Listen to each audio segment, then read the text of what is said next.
Ducci. All right, Kevin, here we go. We got Yankees and Angels. We got A-Rod and Trout. Baseball night in America.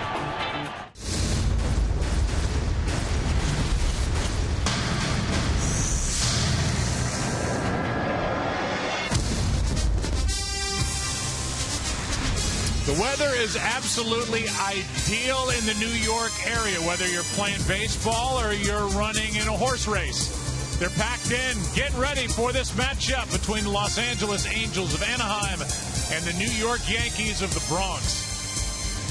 And now welcome inside the broadcast booth, everybody. I'm Joe Buck. Harold Reynolds and Tom Verducci are both coming up. Well, we've already had some fun in the sports world, haven't we, with the Triple Crown win for American Pharoah. They played that on the big screen behind us just a moment ago. This place was going crazy. They were watching down in the clubhouses. Those are 3-year-olds that were running around that track. We're talking about some of the older guys now as I bring in an old man, Harold Reynolds, to talk about the two guys that are absolutely carrying the New York Yankees, Mark Teixeira and Alex Rodriguez. Who saw that coming? Nobody. I'm telling you, if you'd have sat here this winter and said, you know what, by June the Yankees will be playing at the top of the division and they'll be carried by A-Rod and Teixeira, you would have said, what?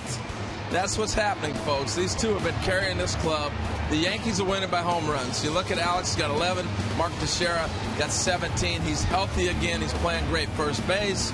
And as a result, they've rejuvenated this young club, and they're carrying the Yankees to the top of the division right now. Teixeira looks like a different guy on a new diet. Looks like he's found the fountain of youth, and maybe that's been the case for Albert Pujols here recently because he is absolutely red hot. Yeah, another old guy, right? He's a guy who really writes history every time he swings the bat. Tied on the home run list with Jimmy Fox, just 2 away from Mickey Mantle. But it's the present that the Angels are excited about. Mike Scioscia, the manager, said in the last 30 to 40 at-bats, Albert Pujols has swung the bat better than any time in his 4 years with the Angels. And, Joe, to me, I know Pujols said it's not the Mike Trout show here with the Angels, but he's got to have his name on the marquee if the Angels are going anywhere. He is half of the two guys we highlight as we go to break.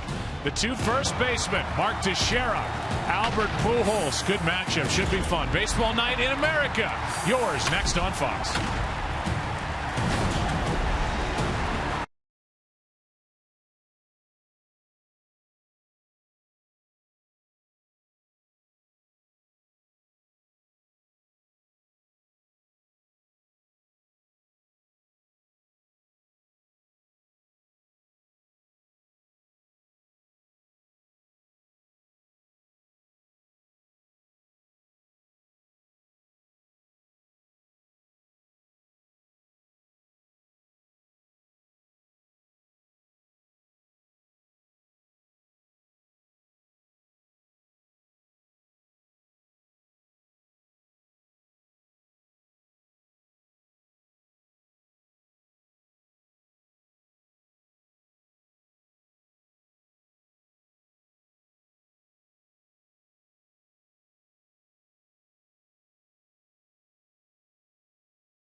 There are the track conditions here tonight at Yankee Stadium, and on a 73-degree night.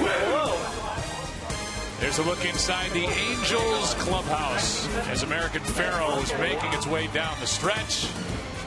And that's possibly a future Triple Crown winner, watching a Triple Crown winner come across the finish line. And they showed it on the big screen here at Yankee Stadium. And obviously, the players were excited to watch that. Here's a look at the lineup for the Angels. They have Ibar, Trout, and Pujols, Cole Calhoun, David Freese, Matt Joyce, with Crone back from the minor leagues. Then Carlos Perez, the catcher, and Johnny Giavotella is the second baseman batting ninth. And here's the guy that everybody thought would probably end up back in the bullpen.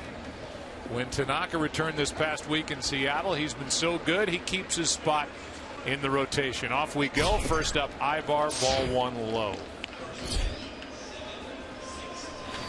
A 7-16 start. And again, it'll be Ibar, Trout, and Pujols for the Angels, who lost last night 8-7 despite a flourish in the ninth. I got to write that 7-16 in my brand new scorebook that Joe gave me. It's only taken a year and about 5 games to get you a scorebook. I'm telling you. Now we got to teach you how to keep score. It's got so many things in here. It's like, oh my gosh, I got to watch the game. Here is a bunt. Warren with a bare hand in the out. Good play by Adam Warren off the mound. He takes care of Ibar, and Harold writes down in his new scorebook 1-3 because Warren made the play. He's in the middle of all the action with Flores out in left, Gardner in center, Beltran in right. On the infield, Headley, Gregorius. They've had a rough start. Stephen Drew homered twice last night. He's at second. Teixeira homered last night. He's at first. He leads the American League in RBIs, and McCann is back after being bothered by a bad right foot. And here is Mike Trout. Hitting .284. Strike one. Talking to Mike before the game, you know, he loves coming home. Basically, this is home, the East Coast. He's owning all the East Coast now, Tom. But he loves coming this way and playing. Yeah, it cost him a few bucks in terms of tickets, but there's no question he loves playing anywhere close to home. Boston, New York, Philly. There's mom and dad. Up and away, a ball and a strike. He was pretty excited watching that horse race, wasn't he? I got to thinking, most of these guys on the field never saw a Triple Crown winner in their lifetime. 1978, the last one. 37-year drought. And it was really just beautiful to watch. And a great call by Larry Kalmus in Elmont, New York at the Belmont. That was a chill-worthy moment for me listening to him call that. It's fun watching. That horse was flying, wasn't it? My goodness. Here's a 1-2 pitch. That is just up and away as Warren let it fly, and he missed 2-2. Put something on that one. Just missed, like you said, Joe, but that was a pretty good fastball. Best of the day so far. Of his first 7 pitches. There you go. Here's a 2-2. And he strikes him out. He goes to a 92-mile-an-hour delivery, 2 down. Well, the book on Mike Trout still, and I know he's made strides here, is the fastball above the hands. And that's where he's going to double up at the end of this sequence here. Watch him work both sides of the plate on Mike Trout, staying out of any kind of pattern. A fastball away, now back in with some good run on it, making sure that ball gets above his hands. It'll bring in Albert Pujols, who has been on a tear. As Tom told you in our opening, with 2 out, nobody on, he takes a strike over the outside part. Tied for 17th all time with his 534 home runs, 2 shy of Mickey Mantle.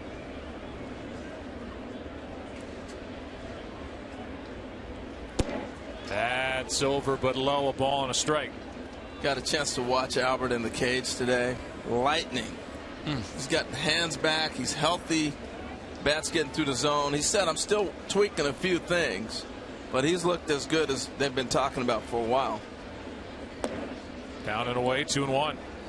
Saw that back foot really pushing the limits of the batter's box, using almost every square inch. As long as you have any part of that foot touching the line, you're good. If you got 500 homers, you wipe it out. Left side, and what a play by Gregorius to end the inning. He's been getting better and better. He's the replacement for a legend here with the Yankees. Took a hit away from Albert Pujols. Down go the Angels, 1-2-3.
Season. Here's their lineup. Gardner leads off, then Chase Headley, A-Rod the DH, Teixeira, McCann, Beltran, with Gregorius, Drew, and Flores the bottom three.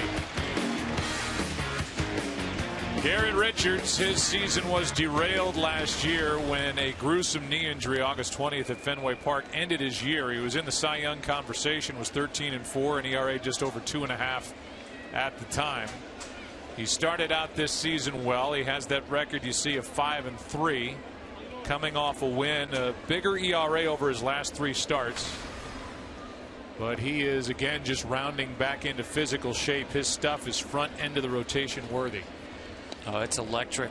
96, 97 on the fastball with natural cut. I think one of the best sliders in the game, and a two-seam fastball that goes the other way, away from left-handers. Deals with the left-handed hitting Gardner and hits the inside corner, strike one at 96. Well, and he's got a funky motion. He throws this almost like he's throwing his arms and elbows at you, hides the ball deep behind him, and then it's tough to pick up. So he's got not only electric stuff, great deception.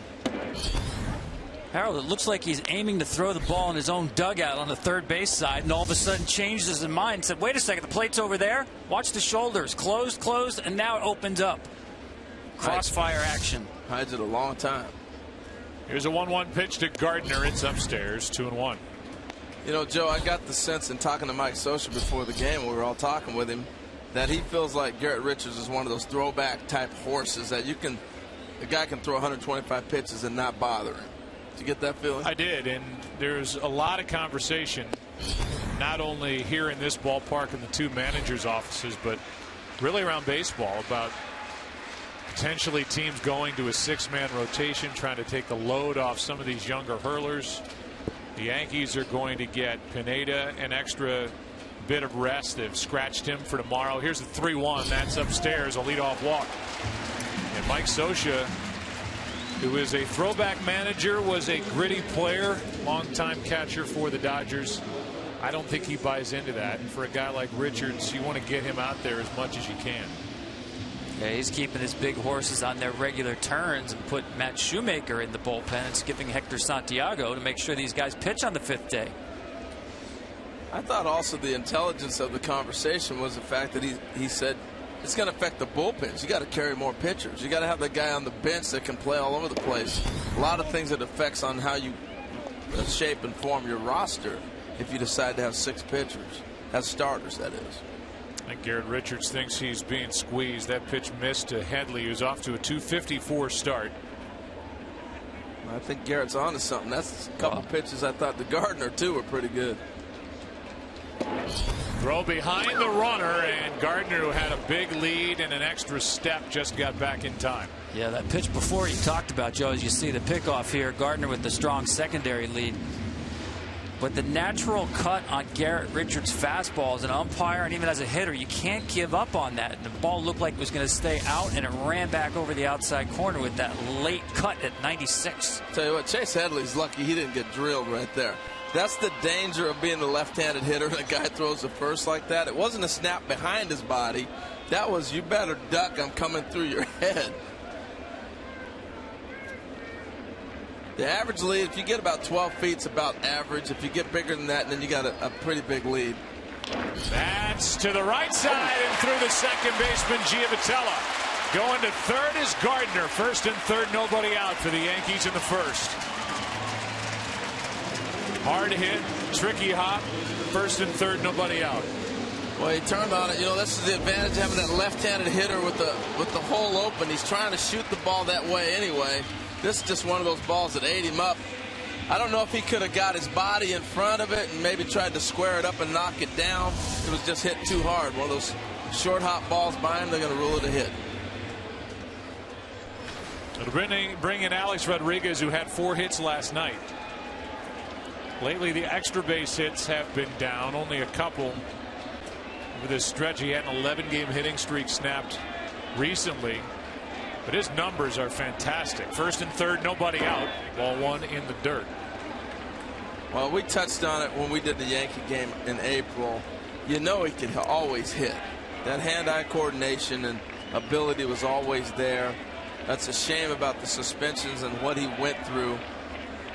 And rightfully so, he needed to be suspended. But the fact that he even went down that road, because the talent's always been there. Well, the records he's compiling and the names he is passing are some of the greatest players in the history of Major League Baseball. Mike Scioscia still giving it an earful. Well, he got to put the ball on the tee right now. To the home plate umpire, Alfonso Marquez, and again, it was the cut on that ball, a late cut. Count in the favor of Rodriguez, 2-0. That's inside 3-0. With Teixeira, who hit a grand slam on the most recent road trip for the Yankees in Seattle, waiting on deck. He did it to King Felix. Garrett Richards can be in some serious trouble. I think you green light here. Alex knows his zone well enough. And you got Big Tex sitting over there. He's going to get a fastball.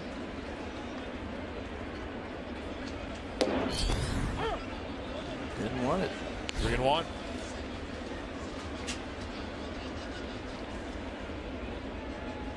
So a leadoff walk. Not what Richards went to bed thinking about last night, followed by the ball hit to the right side through the second baseman for a hit by Headley. And here comes a 3-1 to Rodriguez. Full count. The accomplishments that have been coming fast and furious in 2015, where he is now 8th all-time in runs, passing Stan the Man, Stan Musial. 4th all-time on the home run list, passing Willie Mays. He's at 665 now. The AL RBI record, passing Lou Gehrig.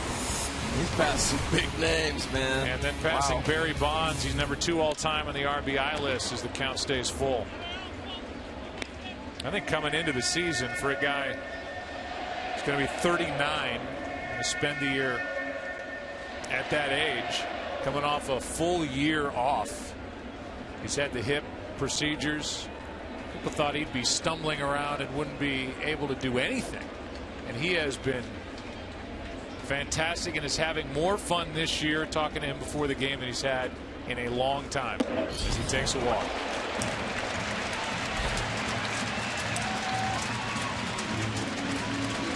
Here comes Mike Butcher, the pitching coach for the Angels, before Mark Teixeira took advantage of this opportunity on the most recent 7-game road trip on the 1st of June against Felix Hernandez. Fifth inning, 9th career grand slam. Made it 7-0. A win for the Yankees at 7-2. By the way, one other note, baseball's all-time grand slam leader is the guy at first, Alex Rodriguez, with 24. Long meeting out on the mound, and Teixeira will dig in with the bases juiced. Yeah, I thought it was going to be one of those conversations where Butcher's waiting for the umpire to come out and break it up, and he's going to say, hey, we got to loosen up that zone a little bit. This can get away from you real quick here with Tex at the plate.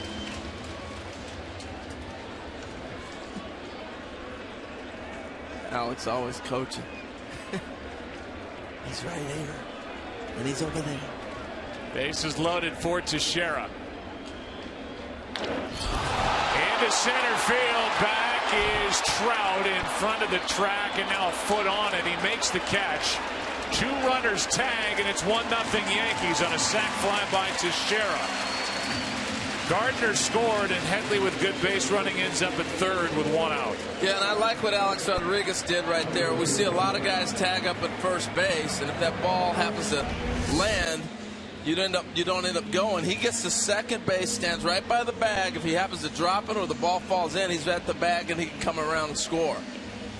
Here's a good look at it. Watch Alex. He's going to go all the way down. He gets right next to the bag, even though the guy's tagging up. If it drops, you got both guys coming around. If not, you go on back.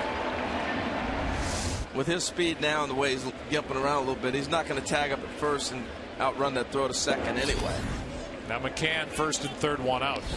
I thought he got that off the bat. Good call, Joe. Hey, you're up here waving at it like it's gone up into Monument Park. Joe's looking at me like, what are you doing? McCann waits for a 1-0. That gets away from the catcher. Coming to the plate, Headley, 2-0. Perez couldn't handle it.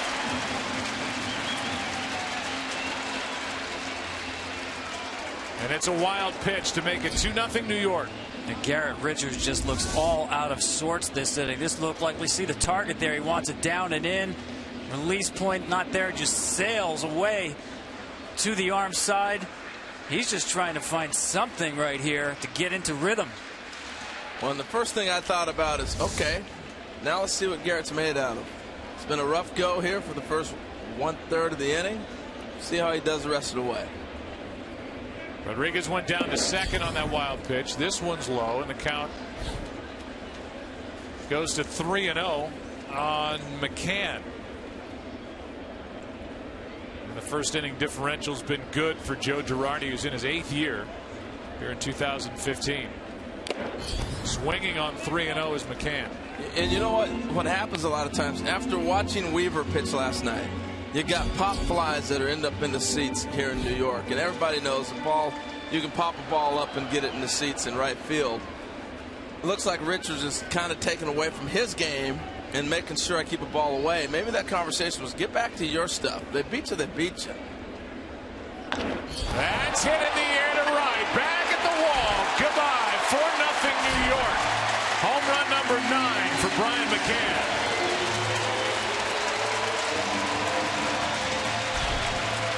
I guess they beat you.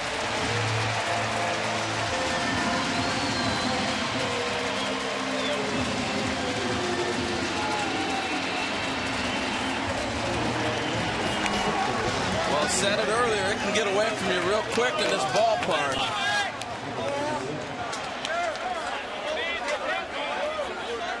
That's a 4th left-handed home run that the Yankees have hit in this series that is 1+ game old. Now Beltran takes a strike. And there is the slider. I was wondering what happened to that pitch. I know he's getting in fastball counts, but even at 96, those get hit. 1 ball, 1 strike. Beltran's been much better. Had a terrible April. At 162, did not have a home run. He's been much better, and he takes advantage of the defense as Freese just can knock it down. And another hit for the Yankees. Beltran adds to his 241 average. Yeah, McCann swung at 3-0. Here's 3-1. Same pitch, fastball down the middle. Doesn't miss that one. Very high percentage of challenge fastballs so far to Garrett Richards. think he's got to get him off that pitch with mixing in a few more of those sliders. When you see Mike Scioscia scratching his head right there, that's not the home run. It was Freese just moved like 10 feet to his left, and then they hit it back the other way. That's the frustration of when you get beat on a pitch like that. Here's one up the middle and a base hit off the bat of Gregorius as Beltran will go to third. Trout comes up throwing and hits Beltran in the back. The runners end up at second and third with one out. Well, this is just push the reset button right here. You have a ground ball bounce away when Freese just moved away from it. This ball's hit up the middle. Trout's got him thrown out at third. He's going to be out from our vantage point up here, and it hits the runner. And once again, fastball first pitch. Gregorius jumps on it. You're right. Here's the throw. I thought he was out. That's the way this inning has gone. Really starting with the bad hot base hit that got past Giavotella. Watch this ball right on target. Hits off the back heel. No play.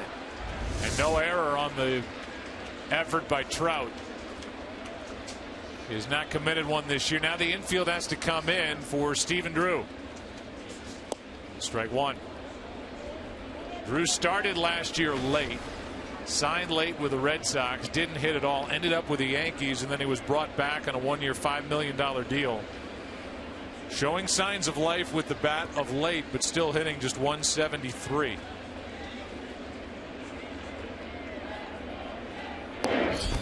Yeah, it was interesting, Joe. I'm sorry. I'm talking to Steven during spring training, and I said, you know, how you feel? And he said, you know, once I broke my ankle in Arizona, never really got back. He just talked about he sat out that one spring. This is the first time in 3 years he had spring training this year. Strike two. And that's just incredible that you don't have the winter to work on all your craft, then carry it to spring training, because he's just spent every winter rehabbing injuries. And so this was the first time. I thought he might swing the bat a little bit better and maybe come out of it a little sooner. But that's a long time to not be able to work on your stroke and try to correct things that were hurting. Second and third, one out, infield in, and this pitch in the dirt smothered by Perez. Yeah, 2012, as you mentioned, recovering from a broken ankle. 2013, he missed a month of spring training with a concussion. 2014, of course, was unsigned, didn't sign until May of last season. First quote-unquote normal start to a year for Drew in 4 years. The 2-2. Still reaching, trying to find it, is Garrett Richards all over the place, and that was pitch number 30. Yeah, and the clue is how much the catcher's gloves move. Once again, set up inside, down and in. And the ball winds up and away with the fastball. Now a 3-2 to Drew. He reaches for it. Pujols backs up, throws to second. Out at second base for the second out of the inning. This is a new fad in baseball. You don't argue anymore. You just point up to the sky and say, replay, please. Well, meanwhile, Albert Pujols didn't take the out at first base for the second out and got aggressive, went to second. Aggressive or risky, whichever way you want to define it. Gregorius is so sure he's safe. He's not vacating the bag. He's safe. Looked like Eric might have tagged himself. When you're struggling like this, the decision has got to be you got to get an out. Got to. You just have to get it out. And I think he looked around and said, "Hey, I got an out here." It was funny because Ibar's body ends up blocking himself off. If he's in a different position, it looks like a better decision. He's going to be out. But it has to be 100%. It's just one of those plays. It has to be. Yeah, he's got to tag him here. And because the position Eric got in, he ends up tagging himself. Yeah, I think Albert surprised his teammates. Giavotella had to duck to get out of the way. And as you mentioned, Ibar not in great shape to make a tag. So it looks like it's going to be bases loaded, one out, instead of taking the easy out at first. The throw for the middle runner by Pujols was in time, but the tag wasn't there. So we'll get the keys to the game while they take a look at this in Manhattan. This is a local call they can make to figure out if he's out or sick. Well, speaking of local, in honor of the Belmont Stakes, the Angels ride their workhorse Garrett Richards. They're 25-10 last 2 years when he takes the ball. Of course, there's the safe call. And for the Yankees, horses for courses. They love this ballpark. It's all about left-handed fly ball hitting. No team hits more home runs per game at home than the Yankees do. Brought to you by the Lincoln Motor Company. Those keys to the game. And now with that, fielder's choice off the bat of Drew. Number 9 man Ramon Flores will dig in 3 out of 18 to start his big league career.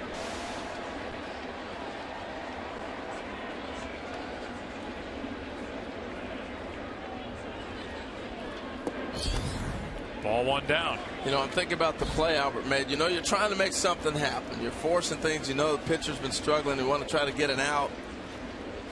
But right there, you want to try to at least make sure you get an out. And I get it. If you get the shortstop on another side, you do have an easy out, but it's got to be perfect. That's out of play left side. 1 ball, 1 strike as the left-hander Santiago gets loose for the Angels in their pen. Santiago started a game earlier in the week, so this might be one of his throw days that they put him down there and weren't expecting to get to him with Garrett Richards pitching, that's for sure. Here's a 1-1. Good pitch down and in. 1-2. That's that nasty slider, back foot slider. Flores out in front.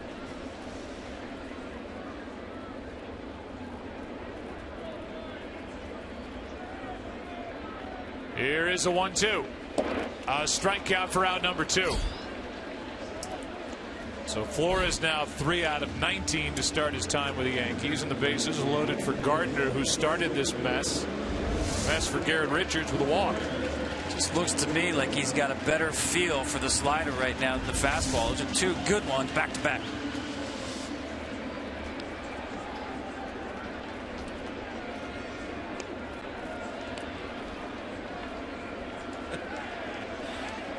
Joe's looking at my book here. It's a mess already. Bases loaded, 2 out, 4 runs home. Gardner takes the ball. Well, a lot of times guys throw that slider. You may wonder at home, why is he throwing sliders, not fastball? It's kind of put your whole arm slot in the right thing, put your body in the right position, and you're able to find your release point. That's why a lot of guys that do it when they're struggling, they'll go to that off-speed pitch. Here comes a 1-0 pitch. That's ripped into right center field. 2 runs are going to score. As they bring the man to the plate, it's cut off. That's Gregorius, and it's 6-0 Yankees in the first. Both Beltran and Gregorius score, and this is a monster first inning for New York. Once again, the Yankees jumping on the fastball right here. Poorly located.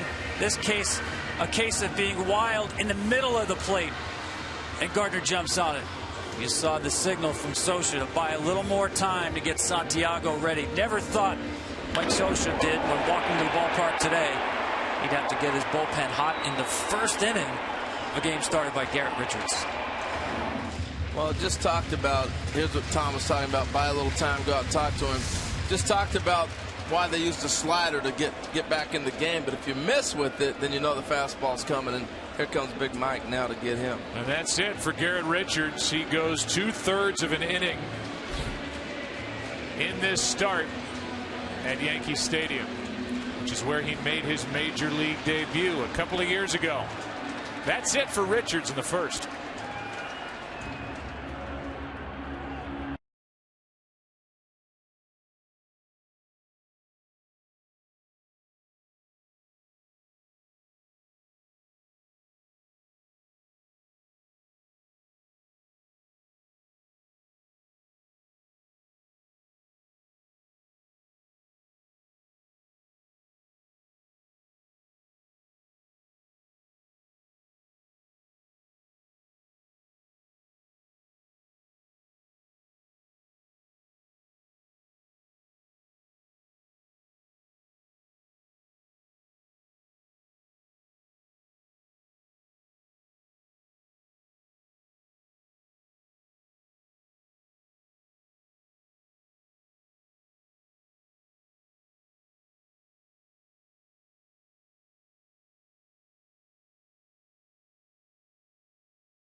thrilling historical moments of the game. We go back to August 10th, 2011, the Major League debut of Garrett Richards right here.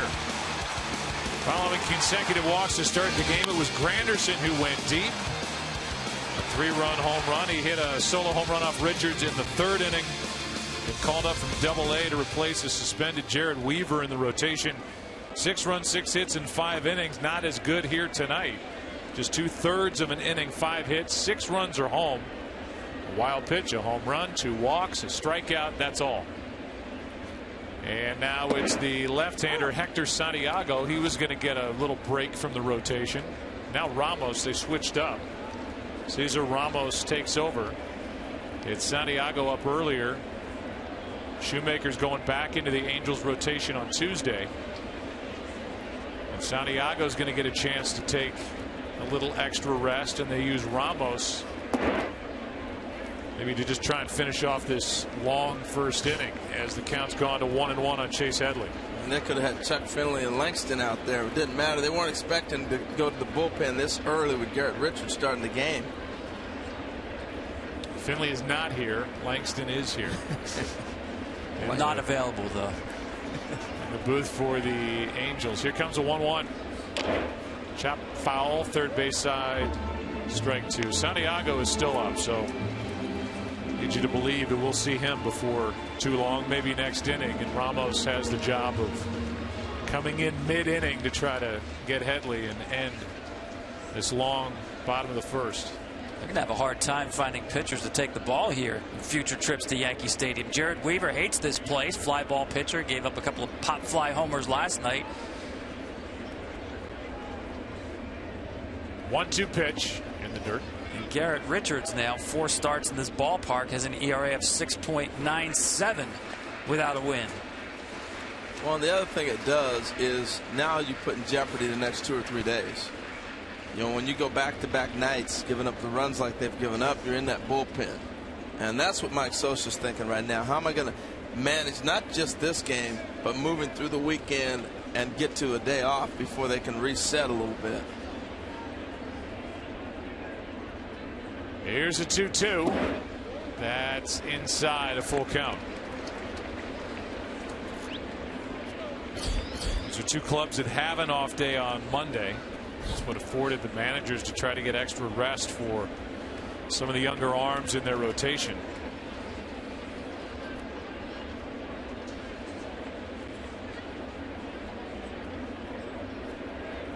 Now a 3-2 pitch to Chase Headley. Already has a hit in this inning, and it stays full with the runners going.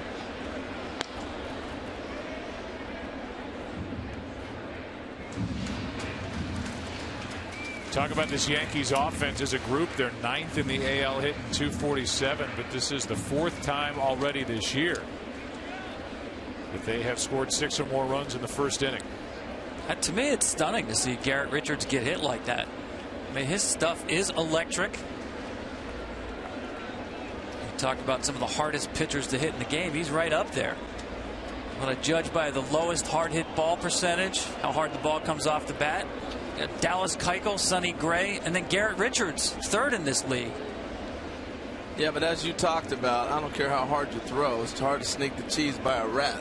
And when you're in a situation where it's fastball counts, they're going to hit you. Runners will go again on 3-2. Hard hit right at the shortstop Ibar. And a long first inning is over. The Yankees had their fun and knocked out Garrett Richards. One of the big blows. Brian McCann with a home run, a 2-run shot. And it's 6-0 Yankees, making Scioscia scratch his head on a beautiful night in the Bronx.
And the first ever MKC. On this beautiful night in the Bronx, the Yankees lead 6-0 after one for Adam Warren, who so far is off to a 3-4 start. And folks, it is a small strike zone here tonight. That's ball one from Warren to Cole Calhoun, who was the cleanup man in this lineup for the Angels with David Freese and Matt Joyce to follow. Here's a 1-0. Up and away 2-0. We are pleased to be joined by Michael Milken for the 20th time in the Fox broadcast booth. It's amazing how young you are. Yeah, oh yeah. I was young then. So we started this thing way back then. And we sure did. This home run challenge, and it's for prostate cancer research as this fly ball goes into left. Easy for the left fielder as Flores takes care of it. One down. Do you have a total for what you've been able to raise through this great program? We've raised from home runs $45 million. But more impressive, the death rates dropped from almost 80% from projected levels, and we're within a few years of making prostate cancer a chronic disease, not a life-threatening disease. And today, since we started this program 20 years ago, a man diagnosed with prostate cancer today has a 99% probability of living at least 5 years, and most will live a normal life. See what Fox has done in Major League Baseball? Well, that's from the generosity of fans out there. During the week of Father's Day, from June 15th to the 21st, fans everywhere are invited to donate to help find a cure for prostate cancer research. You visit homerunchallenge.org to pledge a donation for their team's home runs or every home run hit during the challenge. So that starts next week, and for every home run there's X number of dollars raised. That is correct. And this program started with the theme of keep dad in the game. Come out to the ballpark with your dad, your brother, Harold, and remind them to get a simple test for prostate cancer. So who came up with the idea for it to be home runs? Well, the all-American pastime. What's the most exciting play in baseball? The home run. And this is such an unusual sport. We get to be outside, not inside. And we've discovered over the years that a little sun is good for you and actually reduces the probability of getting prostate cancer. But it's one of the few sports that you can actually sit and talk to someone as you come to the game. And you can come with different generations. You can come with your grandchild, your grandsons, granddaughters, etc., and enjoy the game, and remember to tell them to get tested. I remember over the years the guys we've talked about within the game. I think the first time we talked was at Old Yankee Stadium. If not, it was in L.A., but it was either the first or second year. Joe Torre was there. He had been through it. You've been through it. Dusty Baker went through it. A lot of people in this game. I don't know. Now that I'm 46, many people who haven't been touched by this terrible disease. 1 in 2 men get cancer. 1 in 3 women. 1 in 7 men will be diagnosed with prostate cancer. And you're correct. I remember, a game a number of years ago with you, Joe, where in St. Louis, where Ken Griffey hit his 500th home run with his dad in the stands on Father's Day. So there's been some great memories from that standpoint. Well, Michael, raising awareness obviously just as important as raising the funds to do the research. You talked about early testing, a key obviously. Tell our audience about what kind of age you're talking about to begin those early screenings. They used to say for an African-American man 40, everyone else 50, but I think the age is probably closer to 40. Well, we are thankful that you are doing what you're doing. $45 million. Congratulations. Well, reducing the death rate, and we want to see your home run challenge. Absolutely. I'm going to wear this the rest of the game. It's Michael Milken. 6-0 Yankees on top into the bottom of the second.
His first time up. When the Yankees came up with 6 runs on 5 hits, they were helped along by 2 walks, a home run in the inning by McCann, and the big bats for New York. Here in the second, up 6-zip.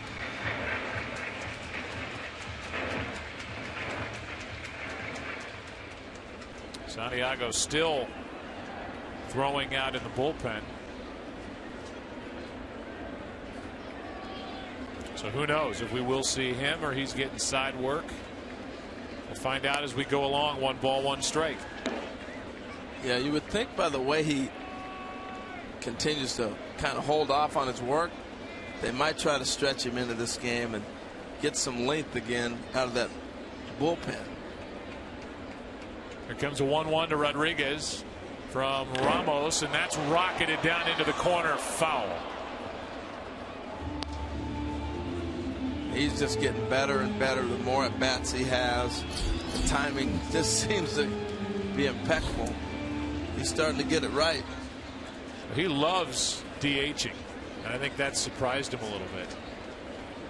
Yeah, you know, early on it used to be guys wanted to play defense so much, and it took a while. There's one into right, easy for Calhoun, 1 out. To get that guy to give in to say, okay, I'm ready to DH. But I think with him sitting out that year and thinking about it, he had a mental preparation. I think he knew defensively it wouldn't hold up. It hasn't even got warm in New York yet. I was seeing that ball right there fly out to right. Imagine when it starts to get hot out here with the ball. I'm really surprised, at the age of 39, that the bat speed and the way the ball is jumping off of his bat. You know, I talked about Garrett Richards and hard hit ball percentage. Let's flip that around and talk about American League hitters. You've got guys you expect to be there: Mike Trout, Josh Donaldson, Miguel Cabrera. This guy's number 4 at the age of 39 in the most hard hit balls. That tells me a whole lot. This is not a fluke. 35-year-old Mark Teixeira waits for a 1-0 pitch. And now 2-0. Ken Rosenthal is with us. Kenny, Teixeira looked like a different guy when he showed up in spring training, and whatever he has done, he's continued to do it into the regular season. Joe, his whole goal this offseason was to get that right wrist right, and he did it.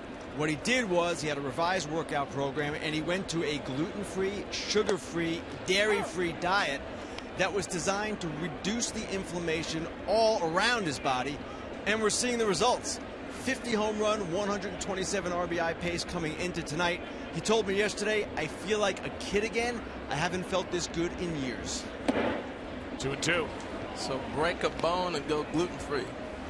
Gluten-free, dairy-free, processed sugar-free. The Game Changer Profile brought to you by T-Mobile, official sponsor of Game Changers. And not a ton of hits, but 27 of the 43 have been for extra bases. And 17 home runs through 55 team games. That ties a career high as the count goes to 2-2. If you, Harold, went gluten-free, sugar-free, we'd never see you again. No, all you do is eat junk. I don't know how you do it. I got a high metabolism. Can't even imagine. Well, I heard about that diet, and I asked Mark, look, there's got to be something that you miss, right? I mean, and he said it's really pancakes with the kids, maybe a muffin at morning or breakfast. But then you get this if you don't eat it. On a one hop to the left fielder, Joyce, he's just hanging out line drives and hitting it hard. And that's what he said. It's not just about getting inflammation out of his body. It's about how good he feels physically. He gets on top of that high one there. And he said especially late in games, he has energy that lasts throughout the game, which he did not have before. He attributes that to the new diet. I remember Mitch Moreland with the Rangers. You know, went on one of those type of diets. He ate nothing but steak, right? Whatever that diet was called. Like the paleo diet? Yeah, one of those crazy things. And he looked so ripped up. And he said the same thing, the energy, being able to carry through a game. Well, now a shift on the infield for the left-handed hitting McCann. Good pitch from Ramos, strike 1. Well, nobody crying about McCann this year. When you hit the ball in the seats, they don't care about a shift. No, he went through a stretch where he had a home run in 4 straight games. He homered his first time up tonight, and things seem to have just settled down for him in year 2 of this deal with the Yankees. Think he likes this park? Wow. The OPS at home this season compared to on the road. On base plus slugging percentage, and he slugged one out. Here's another base hit. Hops over Pujols down the right field line, and Teixeira will cruise into third. First and third, only one out. And McCann's 2 for 2. That's some good living right there. We're in Baltimore. They call it a Baltimore chop, right? This ball hits right in front of the plate. And you know what? With their lack of speed, I'm surprised the ground is so hard in front of home plate. Well, it took a rubber ball type bounce over the head of Pujols and into right. First and third for Beltran, who's really picked it up.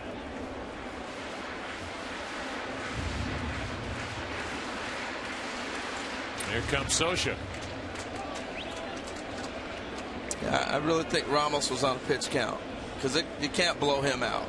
You're going to need him in other games moving forward. And this is really what we discussed earlier. It's about managing the next through the weekend to Monday. So Santiago will come into the ball game. Hector will inherit a first and third one-out situation here in the second.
Mobile switch to the Data Strong network. Weather is perfect. Yankees off to a great start tonight and in this series in general. 9+ innings, 14 runs, 21 hits, 7 extra base hits, and they've done well with runners in scoring position, which is the situation for Beltran. A lot of smiles when the offense is clicking. Santiago takes over, and that pitch was up. Beltran almost came unglued. Strike one. They're coming out of the dugout swinging. Give me the bat. Which bat in the bat rack is going to let it fly for me? It's a great feeling when the team is on a roll like this. First time out of the pen this year for Santiago. Good pitch there, strike two. Yeah, he's a guy who's got a lot of experience early in his career coming out of the pen, but you call it this year. Been trained as a starting pitcher, which tells me he probably needed the full 20-minute normal warm-up that starting pitchers are accustomed to.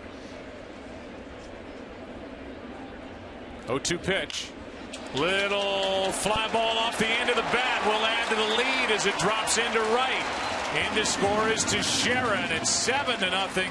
Beltran 2 for 2 with an RBI now. This is a hot club right now. I mean, this just pass it along the line. Anything they hit, this ball's off the end. I mean, he barely got enough of that to even put it fair. Look at it, he hits it right off the end of the bat. The bat's vibrating, and it just couldn't have thrown it any better. They're hot right now. Look at that. There's contact point. It's right at the end. I mean, if that ball is a cup bat on the end, I would check it to see if it sliced the ball. I mean, that's on the end as far as you can get it. Here's Gregorius. Good rip. And he's been getting better and better and better. A 7-game trip through Oakland and Seattle, hit .364. If you think about the big picture for somebody like Didi Gregorius, a young shortstop taking over for Derek Jeter, after what Jeter accomplished all those years and the captain of the Yankees, that was a tall order, and Gregorius seems to really have settled in. Yeah, and you can tell yourself no matter what, oh, it's not going to bother me, it's okay, I can handle this, until you get in the stadium. And pretty soon you look around, you see Jeter's jersey everywhere. He's still alive. You know, hold the time out. And it's, you put a lot of pressure on yourself. He was one of the worst players in the league in April. I mean, he looked lost. He didn't make good decisions. He made poor judgment on defense, which is his strong suit. He didn't play well. He's clearly settled down now. He's playing like they had hoped he would. Here's an 0-2. A strikeout. Good pitch by Santiago, and not much of a cut there by Gregorius. 2 out. Yeah, watch. He just doesn't get his backside through this baseball here. This ball is by him. See that back leg? It just does absolutely nothing. He gets in those bad habits sometimes. As a guy who's not going to hit home runs, he really needs to hit the ball more to the opposite field. Same with Stephen Drew. Saw the 2 home runs last night, but he's another guy who pulls the ball extremely often. 2 on, 2 out now for Drew. Takes a good breaking ball for a strike. The middle infielders for the Yankees, despite this team being a first-place club, combining to hit .205 coming into tonight's game. That is the worst production average-wise. Just 32 RBIs.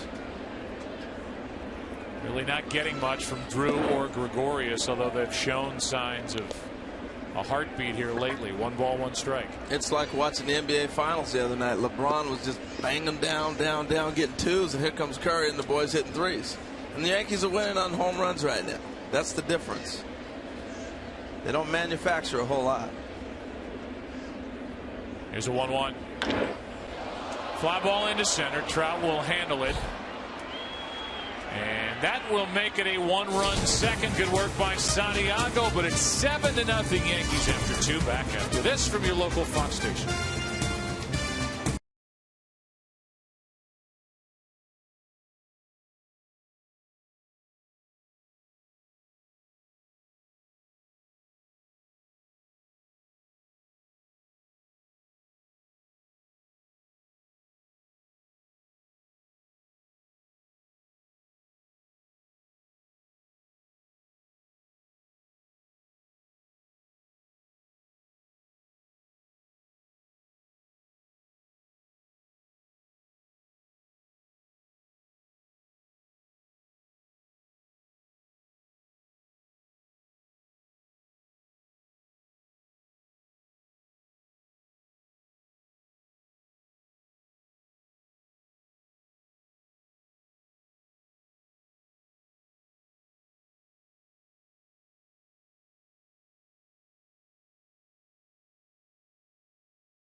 took them until the 9th inning last night to make some noise. They got 6 runs in the 9th. The Angels fell a run short. Took a good play by Didi Gregorius to really help in the pitching of Dylan Betances to get the save. 7-0 here tonight, and Adam Warren has a 1-1 count on C.J. Cron. Imagine being C.J. Cron. You get your first at bat, you're already down 7-0. Hold on, I'm hitting 8th. That is a rocket foul. The count 1-2. This kid's going to be a hitter. You know, they had to send him back down, work on his mechanics, get him straightened out a little bit. He was trying to press too much. But they traded Mark Trumbo, who just recently got traded to Seattle from Arizona. But they traded Trumbo because they knew this kid was coming. They thought he was going to be the answer. He looked like it in the Cactus League, I can tell you that. He was one of the best hitters in all of spring training out in Arizona. Spoils it.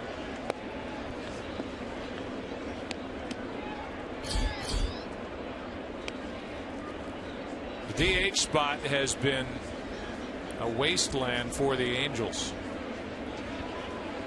Combined hitting .218, that's last in the American League. That is golfed on a line to the shortstop Gregorius, 1 out. Tomorrow our coverage of the 2015 FIFA Women's World Cup continues as Norway takes on host country Canada, followed by Germany battling the Ivory Coast. Then Monday, don't miss Team USA's first game as they battle Australia on Fox Sports 1. Plus games all weekend long on Fox, Fox Sports 1, Fox Sports 2, and it's all streaming live on Fox Sports Go. First game of the tournament, Canada beat the Chinese 1-0 on a late penalty kick. So they are underway and rolling in the 2015 FIFA Women's World Cup.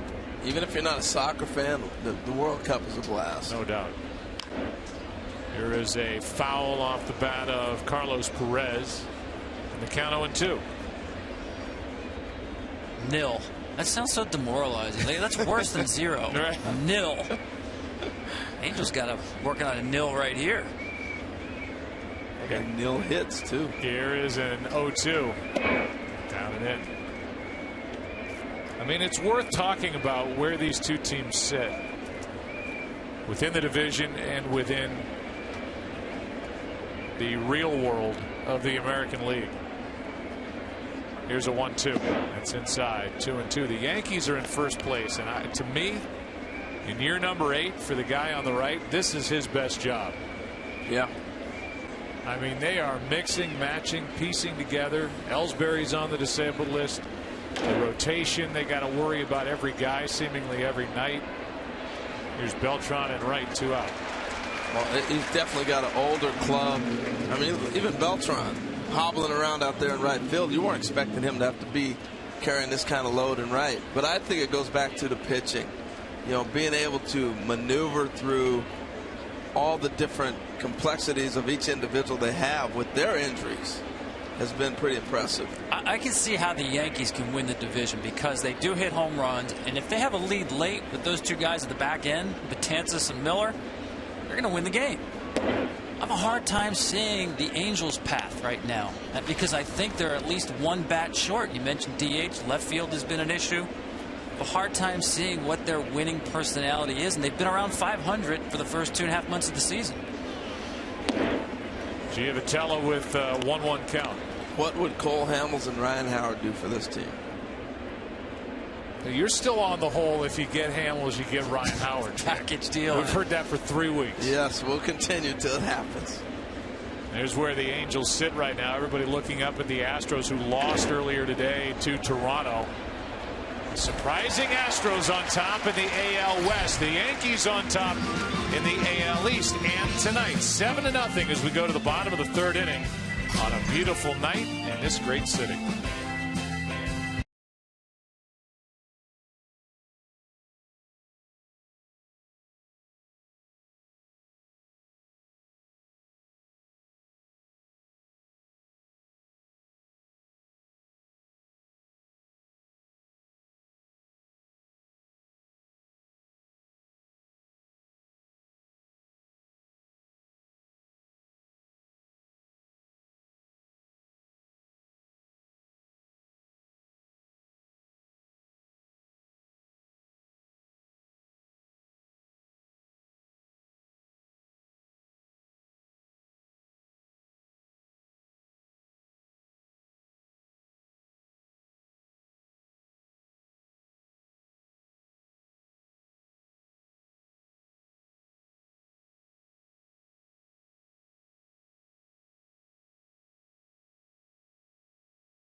Second at bat for the rookie Ramon Flores, who struck out in the first inning, strike one from Hector Santiago. Throws a good circle change.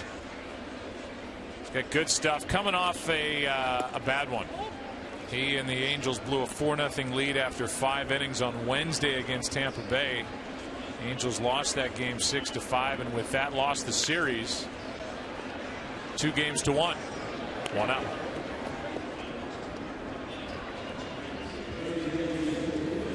On this, the 71st anniversary of D-Day, we celebrate a man who turned 90, dead on May 12th. There's the resume for the great Yogi Berra, one of the sweetest men any of us have ever had the pleasure of meeting.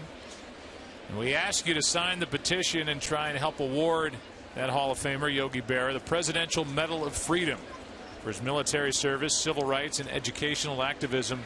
100,000 signatures are needed by this Monday to be reviewed by the White House. So sign the petition at YogiBerraMuseum.org. Yeah, Yogi served a lot of time. He's a true American hero. Yeah, I'm shocked we even need a petition, guys. I mean, that's a no-brainer in my book. You're talking about a living American legend, fought at D-Day, served his country well, in addition to a fantastic major league career, player, coach, manager. Here's a 1-1. And away, 2 balls and a strike. I was talking to Joe Girardi behind the batting cage today about Yogi and about his size and what he was able to accomplish. The great catcher that he was, hit home runs, did everything, and he was a key part of all the success with the Yankees at Old Yankee Stadium. That's a pop-up for out number 2 off the bat of Gardner, who's retired for the first time tonight. I like the word you used, Joe. One of the sweetest men you'd ever find. Lucky enough to be around Yogi in his brief time managing the Yankees in '85. He gets fired after only 26 games. There were literally tears in the clubhouse among the players when they found out that Yogi had been fired. There was a lot of that going on back then. Not the tears, the firing. Yeah, it was. You're always on watch, a daily watch. He was going through them. But he righted the ship, too. I thought it was so important that Mr. Steinbrenner and Yogi made up. And, you know, when Mr. Steinbrenner did something, he did it big, and he did it right. And that big celebration, you name it, it's pretty special. Here's a 1-1 pitch. 2 balls and a strike. Joe Torre always kept Yogi Berra very close. And when you got a chance to go into Joe's office before biggest games of the year, the ones in October, World Series games, Yogi was sitting there on the couch talking to Frank. Here's a pop-up into shallow right. Pujols out to grab it. 4th inning will roll in. Top of the order for the Angels, looking for their first base runner. Maybe it'll be number 27. Angels down 7.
Geico, 15 minutes could save you 15% or more on car insurance. By the Samsung Galaxy S6 Edge.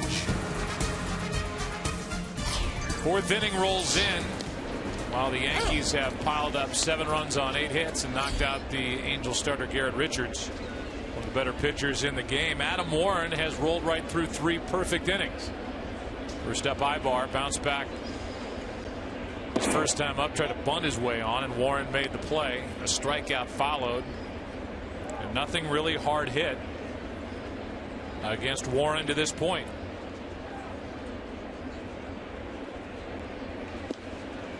Two and 1.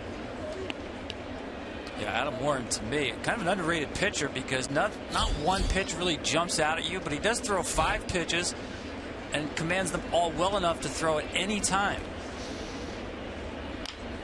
This one is over the head of Warren. Tough play, barehanded play, but safe as Drew did all he could.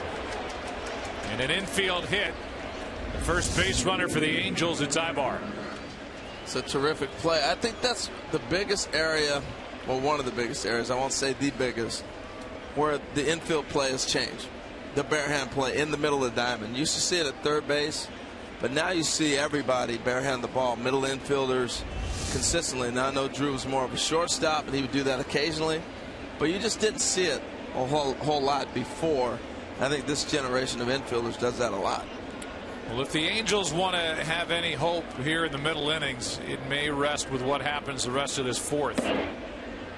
A leadoff infield base hit by Ibar, and now you've got Trout, Pujols, and Calhoun coming up.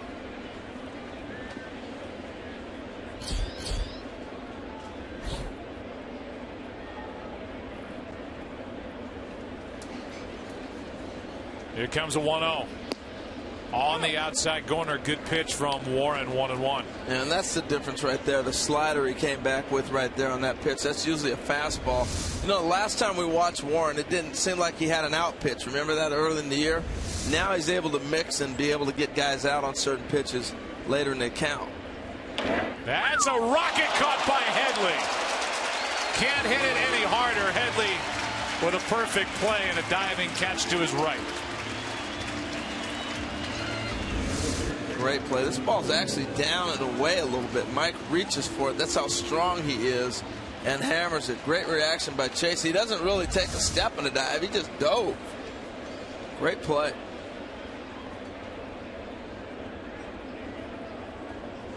So the line drive for a loud first out. And here's Pujols, who grounded out, was robbed of a hit on a diving play by Gregorius in the first.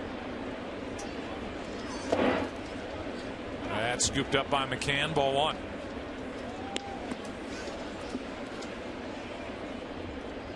Pujols tied with Jimmy Fox for 17th on the all-time home run list. Never hit more than 30 home runs in his 4th year with the Angels. Never hit less than 32 in his 11 years in St. Louis. 3-time MVP waits, takes inside 2-0. He's sitting on something inside right now, Joe. You can tell by the way he's opening up. First 2 pitches in.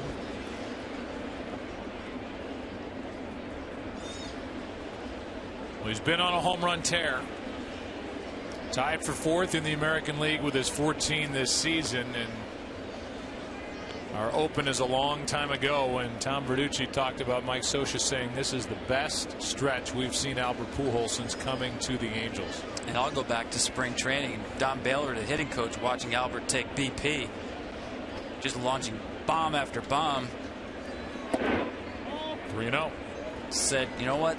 We hadn't seen that last year from Albert. Really never had his legs underneath him. And I think the legs are so important to any hitter, but especially to Albert. When he's hitting well, it tells you his legs feel good. A classic kind of pigeon-toed stance there. Knees knocking together, almost together in the middle of the stance. 4-pitch walk to put 2 on, and that's the first walk tonight by Warren. Yeah, it's interesting. The guy cruised through the first 3 all out of the windup. Got in the stretch position, and so far a rocket for an out and a walk.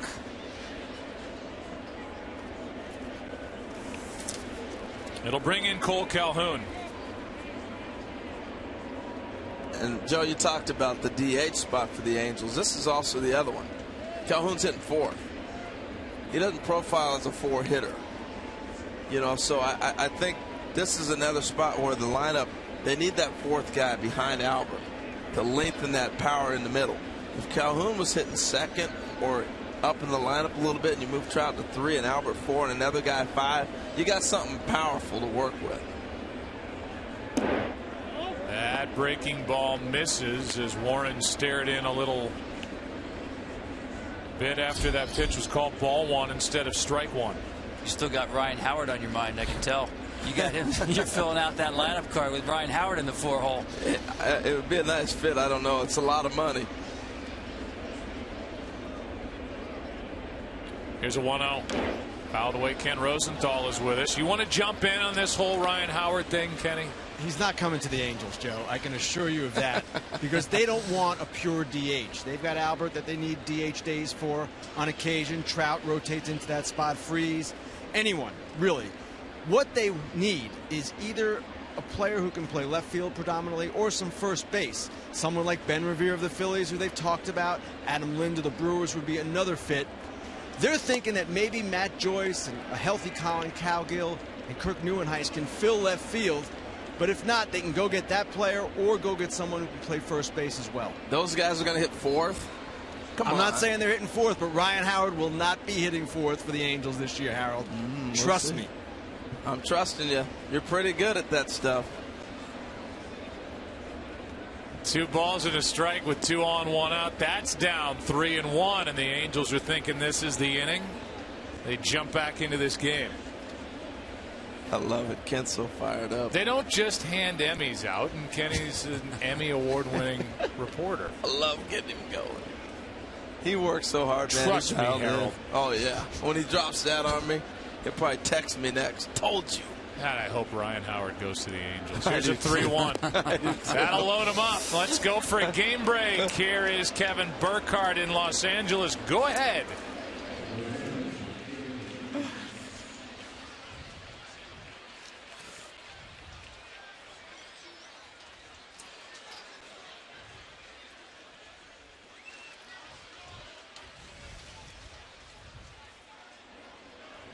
Well, there's what's going on with the Pirates and the Braves. The bases are loaded here for David Freese, who has been a run producer. 31 RBIs. Fouled back. This is where I'm saying, David, we need a big ball right here, you know, to get you back in. I don't want him thinking single. I want 4 points. Put you back in the game between either him or Joyce. This is the Angels' chance to make this a game and get right back in it. He's got 9 home runs. He hit 10 all of last year. A free agent to be. He's making himself some money with the way he's played here in 2015. That's inside. 1 ball, 1 strike. Yeah, much better. He buried himself early last year and could just never dig out of the hole. He struggled so bad in April and May. Had a bone spur taken out of his left foot in October. And he feels as healthy as he has in a long time, but double play ball. Gregorius through, inning over. And with thoughts of getting back in the game, David Freese bounces into a 6-4-3 rally killing double play. Still 7-0 New York.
To vote for your All-Stars with the 2015 Esurance MLB All-Star Game ballot for this upcoming All-Star Game. Visit MLB.com/vote as Alex Rodriguez is hit on that padding on his left elbow to start the inning. Catch all the excitement of the 86th MLB All-Star Game, July 14th, live on Fox and right on cue. Might have caught him on the wrist, if at all. It just grazed him, and Rodriguez down to first to start this fourth inning with the Yankees leading by 7. You know, they replay everything now. They want to check this. So it's just saying, hold on, timeout. Let's check this and see if it really did hit him. You know, this is the difference that replay makes. You know, step off the mound, let us look at it.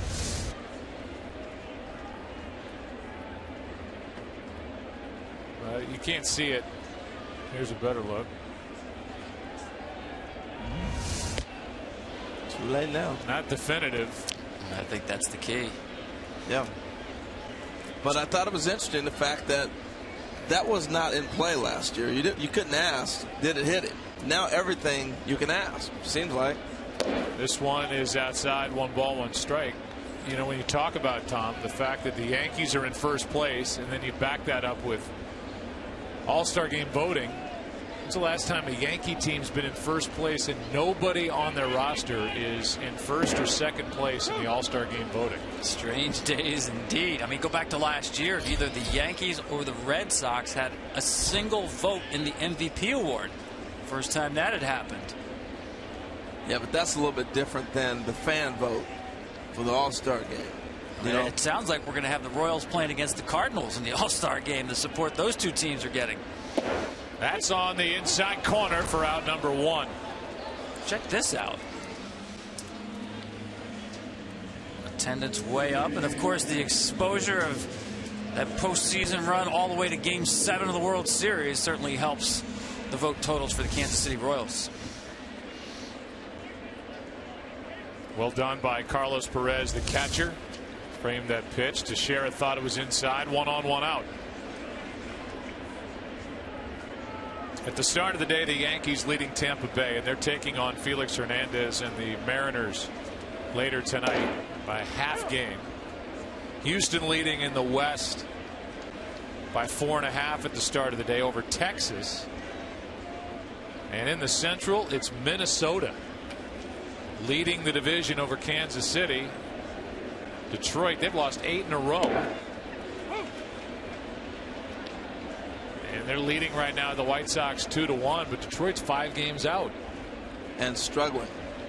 Playing as bad as they've played in a while. Lost 8 in a row. Seattle scuffling. They've lost 7, I believe. Here's the 0-2. McCann stays up there.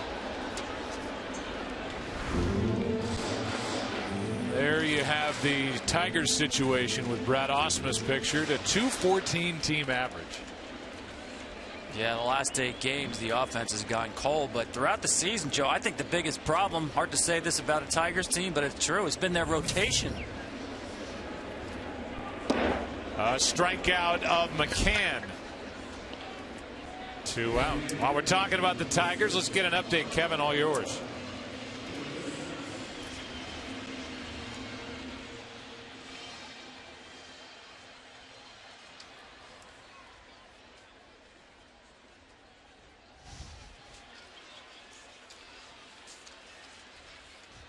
Hurtville, population 1.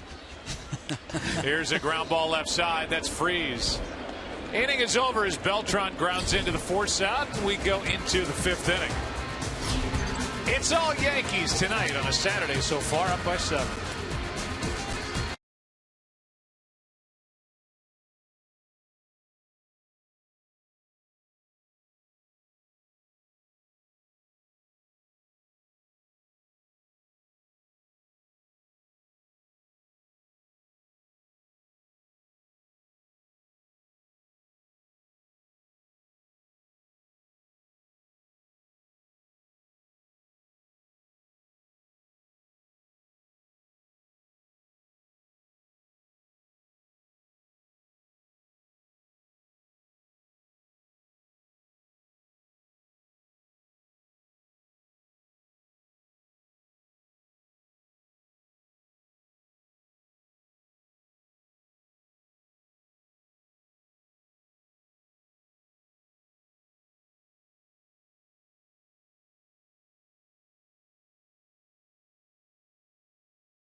vehicle of Major League Baseball. As we go into the 5th inning, the Angels, who loaded the bases last inning, only to see David Freese bounce into a 6-4-3 double play, send Joyce, Crone, and Perez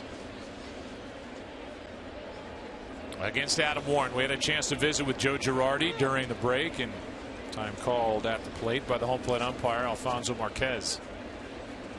It was granted to the hitter Joyce, who grounded out his first time and who is not hitting well. 186, 1 ball, 1 strike.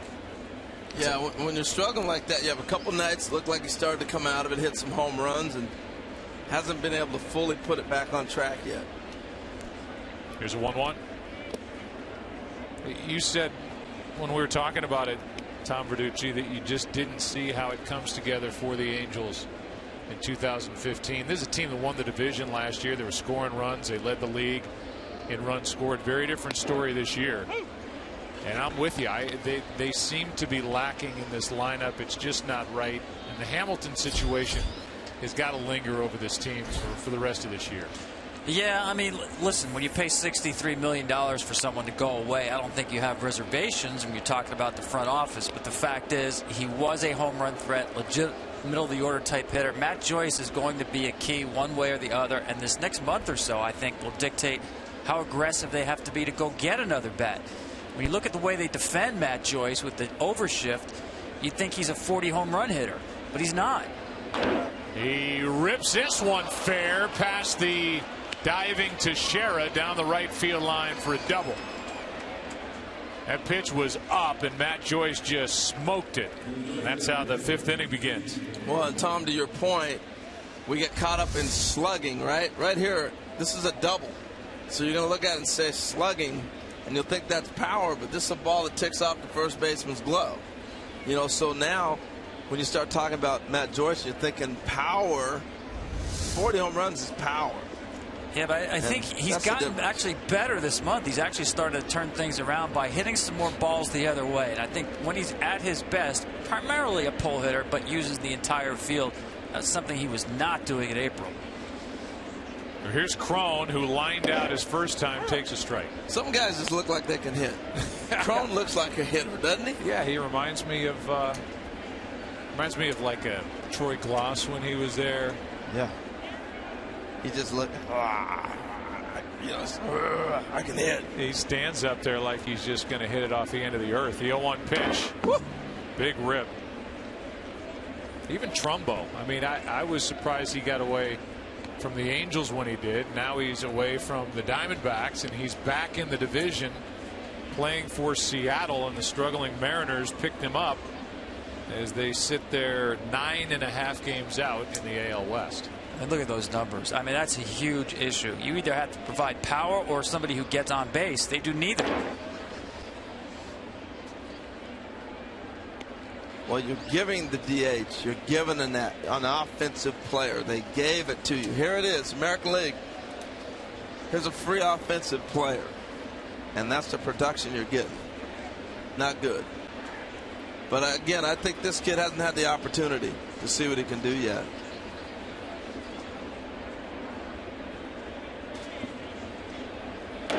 Off the hands, backing out of play. When you think about a guy like Josh Hamilton, and I brought him up to you, Tom, who's now, by the way, on the disabled list with a hamstring. You look at the timeline, and you bring this guy in after a terrific 5-year stretch with the Rangers, with a 5-time All-Star and MVP in 2010.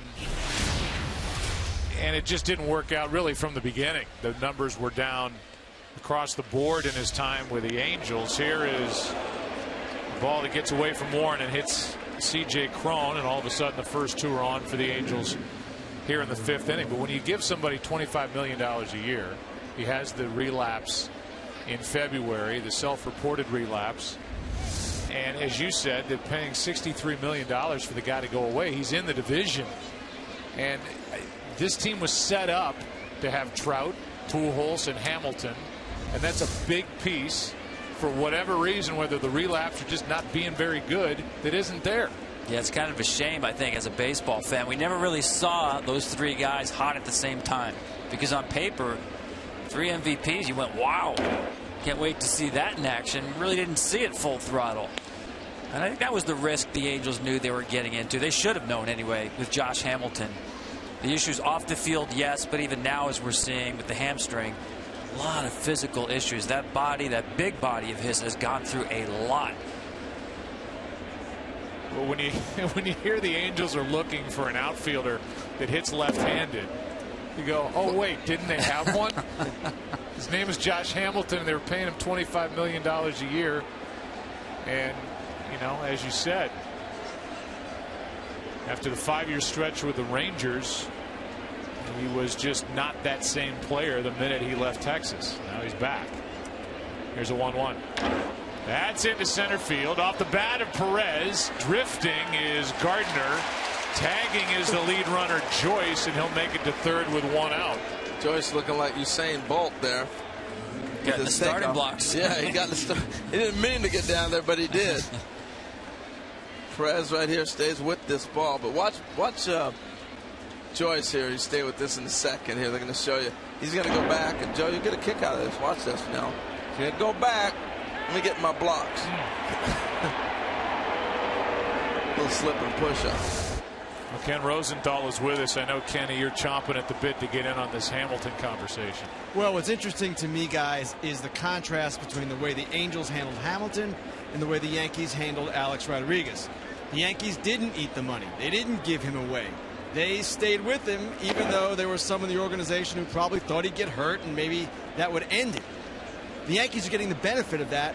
The Angels will never get the benefit of Hamilton. Instead, they will have him facing him in their own division, assuming he gets healthy. Yeah, it really had to be fractured. We'll never know how ugly it was, but $63 million tells you how ugly it was. First and third, 1 out. And a broken bat for Giovitella. He'll have to go back to the bat rack, and the count 0-2 from Adam Warren. Well, I mean, there's obvious major fault on the part of Hamilton. And to me, the comment that he made on his way out of the door is, well, Artie Moreno knew what he was getting into when he signed me. And I think what Mike Scioscia said, both publicly and privately to us, is that he was not apologetic to his teammates who really supported him for the time that he was with the Angels organization. First and third, 1 out, the 0-2. Yeah, I think sometimes you make comments like Josh did out of being hurt. And I know people are sitting at home going, hurt, he got his money. But we're dealing with humans. And I'm sure he was hurt. And I'm sure there's a lot of hurt feelings on the other side with Artie Moreno. And it was just ugly. But it had to end. Yeah, and I think you're dealing with something very unique when you're talking about an addiction. Yeah. You know, maybe it begins by choice, but certainly Josh Hamilton got to a point. I'm not saying he had no control over decisions that he made, but certainly, and the experts will tell you, disease-like ramifications. Certainly the relapses that we've seen with alcohol a couple of times, and this time back with the drug use back in January, February. Yes, he's accountable, but it's very different from a guy taking PEDs. Here's the 1-2, is launched in the air to left. Back at the track, at the wall. It's caught. It'll be a sac fly, and out number 2 as Flores goes back to grab it. And it's a 7-1 game as Giovitella almost got it out. Johnny G's got to be wondering, what does he have to do? Last night he hit a ball that Didi DeGoris made a diving play, game saver last night. Tonight he hits this ball, nice play out there in left field, and they get it back in. Falling just a little bit short. Did you think it was going, Tom? I wasn't sure, but Flores, to me, you know, been in the big leagues for less than a month. Looked like he had the beat on that the entire time and was playing shallow.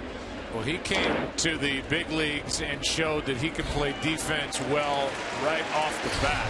We might get to some of the highlights as we go through it. The Angels are on the board halfway through this game on a Saturday night. Good play by Flores and left. It's a 7-1 Yankee lead.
By Chevrolet, find new roads. Bottom of the 5th inning, bottom of the order. Didi Gregorius, Stephen Drew, and Ramon Flores, who just made that play in left. On the ball hit by Giavotella for the Yankees, up by 6. That's popped up behind the plate, out of play, strike 1. Likes those first pitches, huh? Every time up tonight. Yeah, you got to hit it, though. I think when you're that aggressive on the first pitch, it's because you know you may struggle later with breaking balls. And so if you're going to do that, you got to get them early. That's strike 2.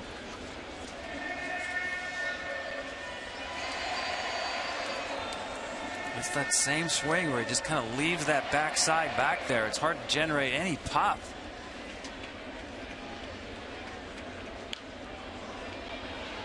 Three straight foul balls to keep it 0-2. Yeah, he's just fighting that off. So we're in the 5th already. In the 5th inning, old Hector Santiago's pitched well since coming in the 2nd. Another foul. You know, watching Santiago now, we watched him in San Francisco as a starter. This guy's around the plate a lot. And I think at times he has a tendency to be around the plate too much. Guys get too comfortable.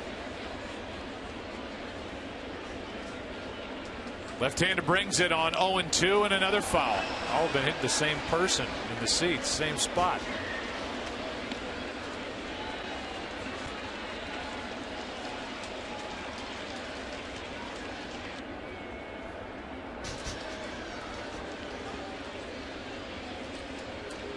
Twelve straight strikes from Santiago, and now ball. Pride of nearby Newark, New Jersey. And if we're lucky, we might actually see the screwball from Santiago. See too many of those these days. That'll be handled out in shallow center. Out goes Ibar. In comes Trout, and it's Trout. And it drops. And there is nothing going right for the Angels tonight. That ball straight up in the air, and still nobody can get there. Tell you what, this is one of those just avoid the injury. Trout's coming hard, and right here, it's like, get out of the way. Yeah, that's what happened. You could see Mike call it, but right now, Ibar's right at his feet, and that's why you get the alligator arm right there. He stopped in his tracks because Ibar is right at his feet. It's a double. Ideally, you'd like to see the shortstop peel off, but he hit the deck.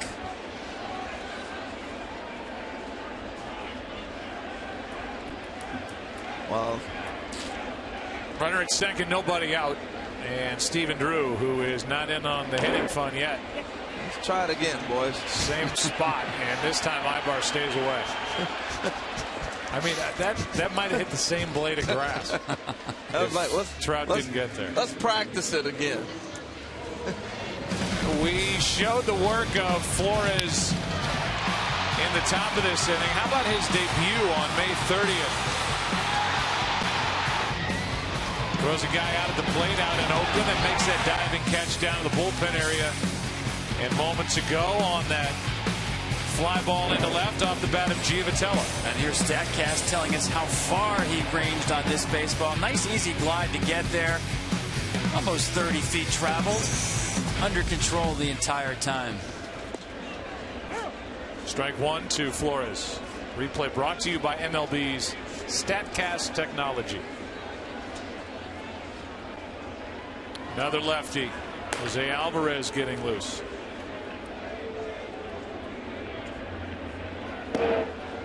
You know, Joe, I was talking to Jeremy Zoll, who supervises the advanced scouting for the Los Angeles Angels, and he said of all the numbers StatCast is producing here, people in baseball most excited about the defensive metrics. Really didn't have reliable ways of measuring defense. This one easy out in left field for Joyce. Gets in a good position, 2 out. Yeah, you rely on the eyeball test. The guy has a good first step, or he closes ground quickly. Well, now we can measure those things, and it will affect even more so all the shifting in defensive placement. I think hitting is going to become even more difficult now that we can measure what defenders do well, maybe what they don't do well. Yeah, I look at a lot of what they don't do well in the outfield. We've got some bad outfielders in baseball right now. You know, it's I think at the worst we've seen, because they don't throw, and I think it's a product of practice. And so you'll be able to eliminate, just can't throw anybody out there. We went through a period of time where it's like, let's just put anybody in the outfield. It's like Little League. And it's been ugly. So maybe that will help eliminate that. Two good center fielders in this game tonight. Mike Trout and the guy at the plate. Well, I think Brett Gardner's done an amazing job of adjusting to left field. You know, with Ellsbury playing in center a lot, even Chris Young when he plays. 2-0.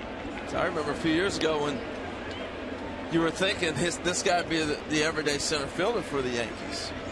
Before they made the move to get Ellsbury and everybody else. You say, you got Brett Gardner, he can play center. But he's really done a nice job in left. This is a unique left field. Here comes a 2-0 pitch. There's a strike from Santiago. It goes from 318 to deep real quick. It's 399 in the gap. So you almost got similar to Fenway Park in right field, where you've watched the athletic right fielder in Fenway become the way the Red Sox are trying to play it. The Yankees have done that with left field here in New York. Right side should end the inning. Givitella. Good work by Santiago. He reestablished order to this one, and we go into the 6th. Back to work, Adam Warren. He's been leading since the beginning of 6.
By Jeep Grand Cherokee, the most rewarding SUV ever.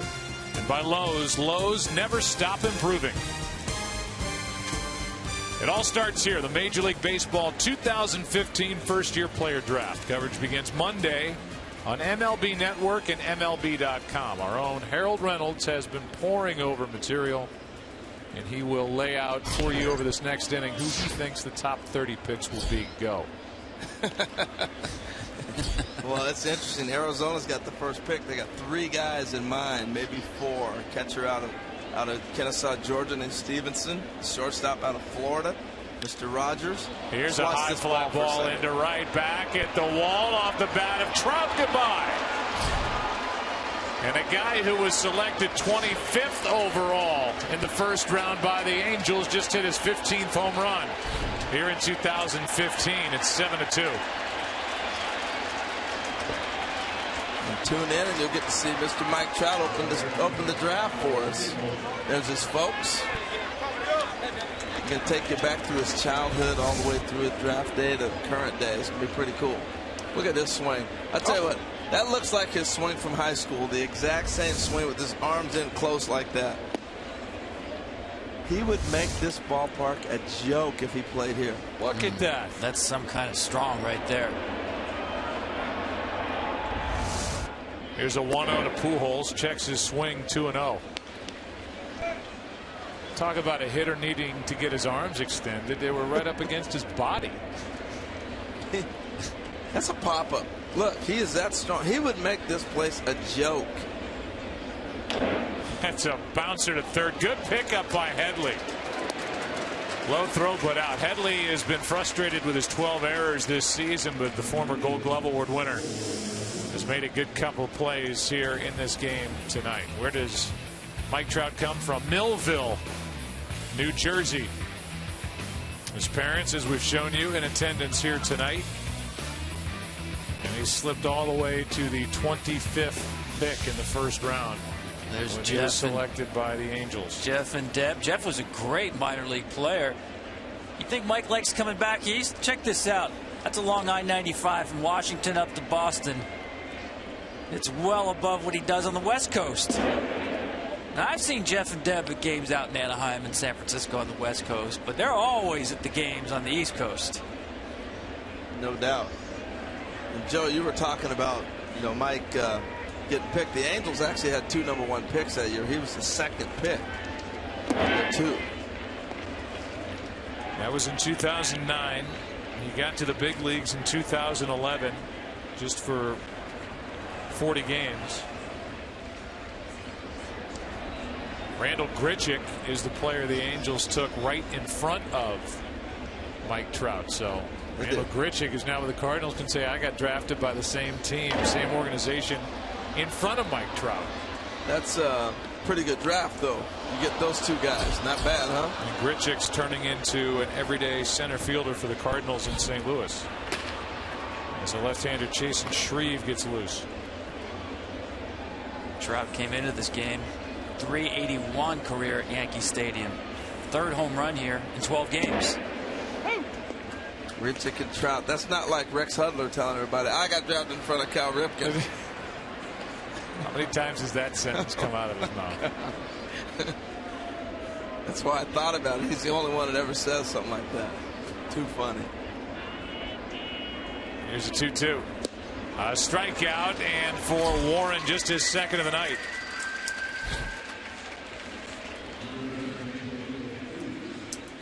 Speaking of the draft, Warren was drafted as a junior at UNC, North Carolina. In the 36th round, he said, no thanks, I'm going to go back for my senior year.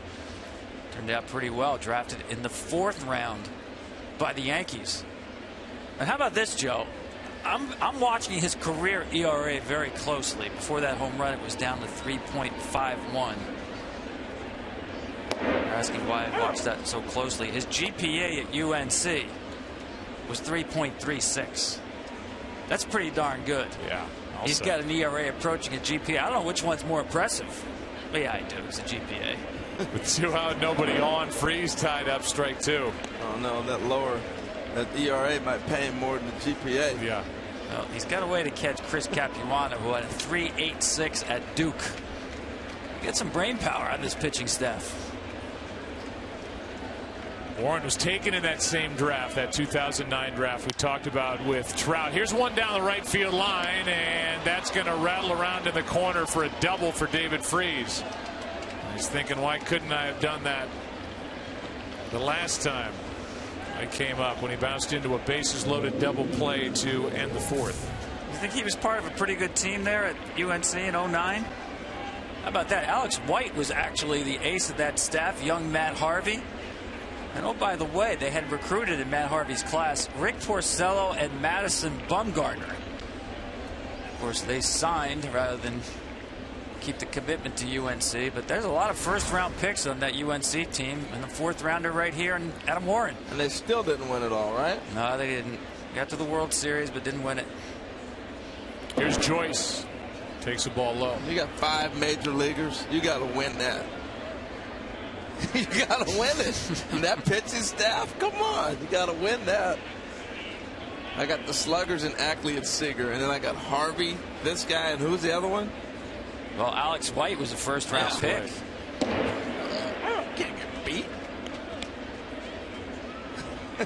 1 ball, 1 strike on Joyce, who doubled and scored his last time up. Something out of Joyce here could make this a game again. We're only in the 6th inning. Matt has 4 home runs. That's off the end of the bat. Shallow left. Coming to get it is Flores, and the inning is over. The Jersey Kid, Mike Trout, goes deep in this 6th inning to the delight of his parents in attendance here tonight at Yankee Stadium. How about that? Ice, ice, baby. Vanilla ice.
Thinking about it. Chambers Bay in University Place, Washington, south of Tacoma. They're playing in the 115th United States Open Championship starting June 18th. It's available on Fox Sports 1, Fox, and streaming live on Fox Sports Go. So you nervous? I'm so anxious to get out there and watch that thing unfold. That'd be cool, huh? Yeah, no, not nervous, anxious. I can't wait to work with Greg and Brad Faxon and Scott McCarron and Steve Flesh and Holly Saunders and Chase Headley. No, that's we just grounded out to short. Start at the bottom of the 6th in a 7-2 game. That's a long day. That's like 11 hours. Yeah.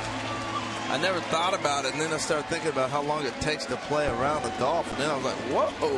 I think the round of golf out at Chambers Bay, I was just looking at some of the stats last night. I'll try to pull it up on my phone, but I think they're estimating, as Alex Rodriguez steps into a nice hand with 1 out, nobody on. New pitcher is Jose Alvarez. Good work by Hector Santiago. It's going to be an 8-mile walk a day for these guys, and at an elevation that you can't believe. Wow. They had an amateur out there in 2010, 12 broken ankles by spectators during the U.S. Amateur. What? That's how treacherous. Golf is not a contact sport. Come on. Time. 12 broken ankles. Yeah. 1 ball, 1 strike, 1 out, nobody on. Rodriguez takes ball 2. I'm sorry, I can't help but laugh. It is up and down. I can't equate that in my mind here. Golly. I can't wait to see it. First of all, it looks beautiful, but it's so different from any other open courses. You know, Joe, I can't wait to hear the players complain about how hard it is. It's already started. That's fouled left side. The greens are so difficult, and like we've talked about so many times, and Greg Norman pointed it out. He doesn't think in the history of the U.S. Open there will be as much stress and importance placed on the caddy and the caddy-player relationship with regard to yardages, because it's not just to the hole location, it's to a spot on the green, and if you hit it here, it ends up down here. If you hit it there, it ends up over here. And a lot of the ground game, these guys are going to have to figure out a golf course that a lot of them haven't seen in a short while. Well, then I'd hire one of those crusty old local guys who knows the course. Well, there are some lifers out there, guys that have grown up in that area, and I know a couple of players, Ryan Palmer, one of them, that when we were leaving the media day, there's a caddy by the name of Dustin De Silva out there who was helping Palmer's caddy trying to figure out the golf course. Here's a 3-2 pitch. That's a 1-out walk. Career field. I was here back in 1965. Well, you can't even say that because the golf course was it's only in its 7th year, and it's hosting the U.S. Open. Here's Teixeira. Yeah, that's a challenge. How early do they get out there and work? Well, guys playing now? They sneak out there during the early parts of other weeks, but the guys will show up there over the weekend prior to. 1 on, 1 out. Last point about that. Mike Davis, who's the executive director of the USGA, said these guys are going to have a tough time, and if they think showing up on Monday they'll figure out this golf course by Thursday, they're going to find out real quick that's not enough time. And when presented with that quote, Rory McIlroy's comeback was, and what's Mike Davis's handicap? I'm sure he said it with that little twinkle in his eye and a smile on his face, but it'll be interesting. 1-1 pitch now to Teixeira. Popped up right side, foul ball, out of play, 1-2. You know, when I watched Teixeira hit, and last year the right-handed bat had come back quicker than the left. He broke the right wrist, right, or really had surgery on the right wrist. He's a guy that he'll swing 2 hands a lot more right-handed, but that left-hand bottom where you pull that knob through is where the strength is at. If you see him on the left side, he pulls it through with the bottom hand being the right one. And he'll get that one-hand finish a lot. That bottom hand is so important because you pull the bat through. That's where you generate that bat speed. And that's why I think the right-handed came back a lot quicker than the left. Here's a 2-2. Right there. Now, I wasn't cutting off your golf game, Joe. No, we're just, done with golf. Getting you back to Tex here. Pete's telling me to get you back on this here. I went a little crazy there for a second. Pete, who, by the way, our producer, Pete Machesko, took materiality to win the Belmont.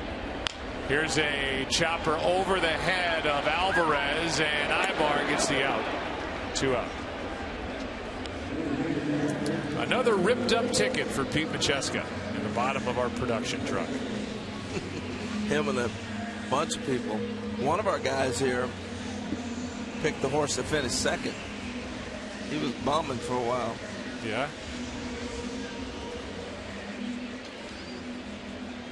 Frosted the snowman. Frosted. May have finished second, but it was still up the street. That American Pharoah ran away with it. That was impressive. Was that wire to wire? I mean, he certainly got off to a great start. Wire to wire, yeah. A mile and a half.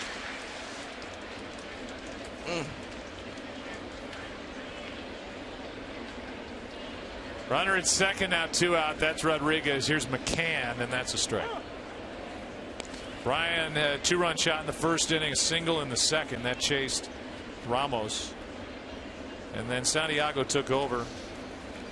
Went 3 2/3, no runs, 2 hits, 3 strikeouts, no walks. He was terrific. Here's the 0-1. Strike 2. Budweiser game summary. Big first inning, a 6-run first inning. for the Yankees. Adam Warren has taken care of pretty much the rest of it. McCann went deep. Numbers for Warren. 18 miles away in Elmont, New York, at the Belmont. First Triple Crown winner in 37 years. The name of American Pharoah. That'll do it for the first 6 here at Yankee Stadium. 7-2. Yankees on top. Back after this from your local Fox station.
Slingshotting through the air, rolling over in trucks, wild water jumps, all while trying to hit a bullseye, and it's hosted by Twilight's Kellen Lutz. Don't miss Bullseye Wednesday at 9 Eastern, 8 Central on Fox. They better not walk 8 miles, or they might break their ankle. That's right. That's even more treacherous. Don't get me going on golf again. First pitch was fouled back by C.J. Cron, and now one inside from Adam Warren. We'll try to get to that Girardi interview. After Cron does something, he's lined out and been hit by a pitch as Chasen Shreve is up for the second time. Breaking balls popped up. Right side to Shera. First question to Joe Girardi was about the pitcher tonight, Adam Warren, and how good he has looked so far. Yeah, he has, and he's really started to give us some distance in some games. And the last month, you know, I think he's getting used to starting again. He was a starter in the minor leagues, but we converted him to reliever where he did a good job. But I think he's getting used to it again. How about all this offense? You enjoying watching that down there? Yeah, we like it. You know, we like when our guys hit the ball in the seats. I mean, it's what we do a lot of, and you get a big 2-run homer from Mac in that first inning. It was nice. Well, Joe, thanks for the time, and good luck the rest of the night. Thanks, guys. You saw that stat, 71 home runs for the Yankees. The one tonight belongs to Mac or Brian McCann in the first inning. Team that leads in home runs, the Houston Astros. The average is not good, but the home runs are carrying the Houston club to first in the AL West. That's what I find so interesting about the Yankees and the Astros. They play in ballparks you can hit home runs in. This one is not hard hit. That's Gardner to his right, 2 out. But I don't understand how you can't keep them in the ballpark by pitching a little more effective. I got to force them to hit a ball the other way. If you can beat me the opposite field, I tip my cap. But we're watching balls constantly pitched inside, and they're flipping it over the right field board. Beat me the other way. Same thing when I watch the Astros. just the other field. Yeah. It's a short left field. Now another left-hander getting up, 1 of 5 in the bullpen for the New York Yankees. And I'm not going to say I've been at this as long as some of the guys doing this, but I don't remember a bullpen ever with 5 guys left-handed in it in the time I've covered baseball. You guys ever been around that? I've never heard of it. No, I mean, you heard obviously 5 right-handers, but lefties. They've all been effective to the point where they ended up designating for assignment a right-hander, David Carpenter, who they got from the Atlanta Braves, and keeping all these lefties. Is it 2-0? It's 2-1. I'm sorry, Joe. I thought it was unique when we watched the Angels go to the bullpen, patch this game together, and they brought 3 left-handers out of their pen. We've seen Ramos, Santiago, and Alvarez. Adam Warren's been good. He is trying to get through 7. 2-2. Well, the record is 5 lefty relievers in a major league game. It's been done 5 or 6 times, last by the 2011 Reds. In a lot of those cases you have, like Santiago, a starting pitcher pressed in their service in an extra inning game, but to stack this bullpen as left-handed as the Yankees are, to me that's short term. At some point they're going to need a right-handed reliever in that mix. Well, especially if you look at their division, you're going to come up against Toronto, Baltimore. There's a nice right-hander right there to have, though. Nice lecture. See Betances. Ken Rosenthal, Adam Warren has thrown a career-high 104 pitches tonight. Well, it's interesting, guys. I thought maybe Warren would be the answer in relief, but when I asked Brian Cashman, the Yankees general manager, that yesterday, he said no, the Yankees are committed to him in the rotation. The only way he'll go back to the bullpen, and it would only be temporary, is if they want to preserve his innings the way they're doing right now with Michael Pineda. Here's a 2-out walk, and we'll see if that's it. Looks like it. Here comes Girardi.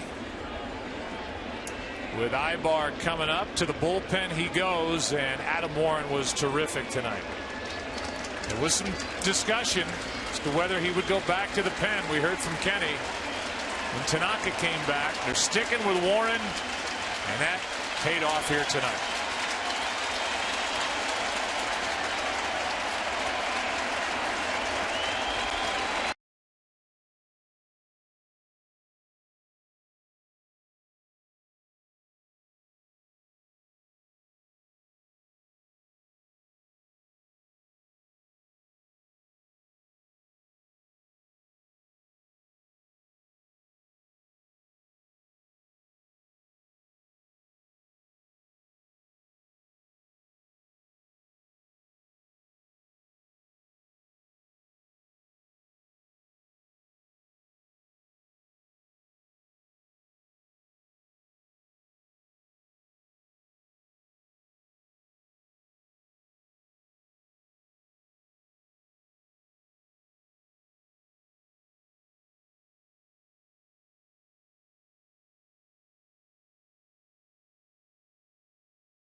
400 devices with MLB.TV Premium, the #1 live streaming sports service. Real-time highlights, live look-ins, pitch tracking widget, and more. Here's the first pitch, and that will do it for the top of the 7th. Out of the left hand of Justin Wilson, off the bat of Eric Ibar, and the force out at second. Visit MLB.TV for details. Time to stretch at Yankee Stadium. Home team up by 5.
Is sponsored by Bud Light. Stay in the game and drink responsibly.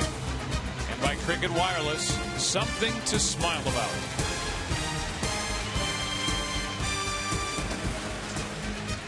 Give you this date in baseball history.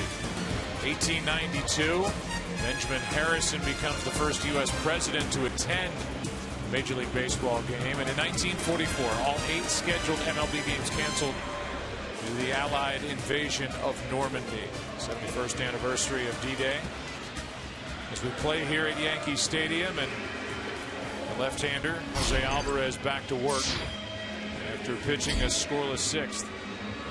Gonna get it all tonight. History, golf, basketball, horse racing.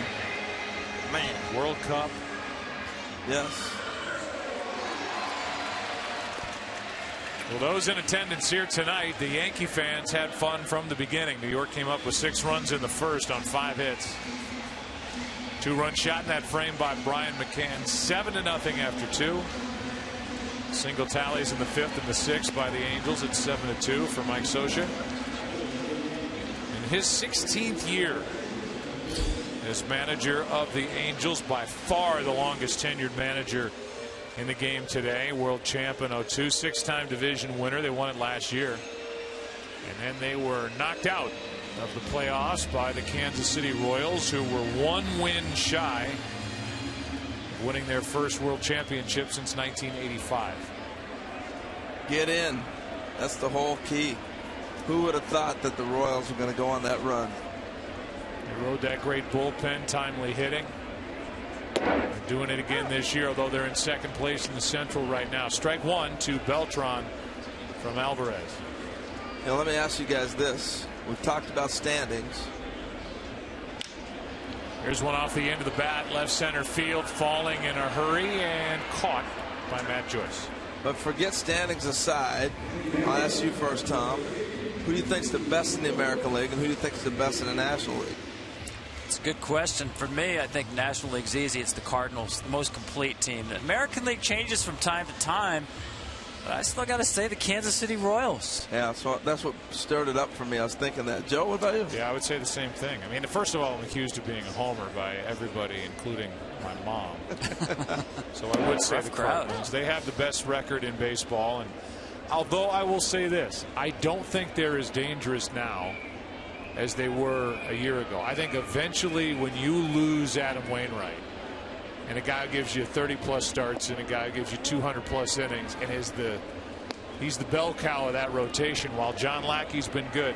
They've got some kids there, Jaime Garcia. I think they have question marks in that rotation, and they will be in that market for a starting pitcher. I just don't see how they win with the group they have. You know what's amazing is the Giants. They just know how to win. Cardinals are built. Clearly, I think they are the best team put together. You know, they're playing great ball, and they play a great team game, and they're deep. But I love how the Giants go about winning games. Yeah. They just win. And I also think we just have to forget about this notion about super teams. You're trying to identify the great teams like it's the '98 Yankees. It doesn't happen in the game anymore. Our World Series last year, 2 teams, neither won 90 games in the course of the regular season.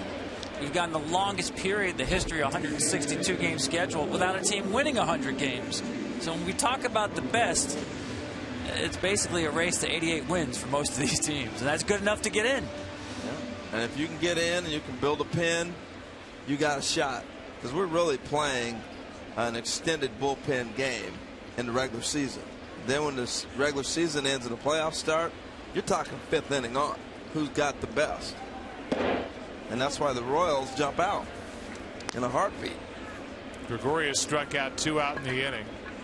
Giants won today. They're tied on top in the NL West.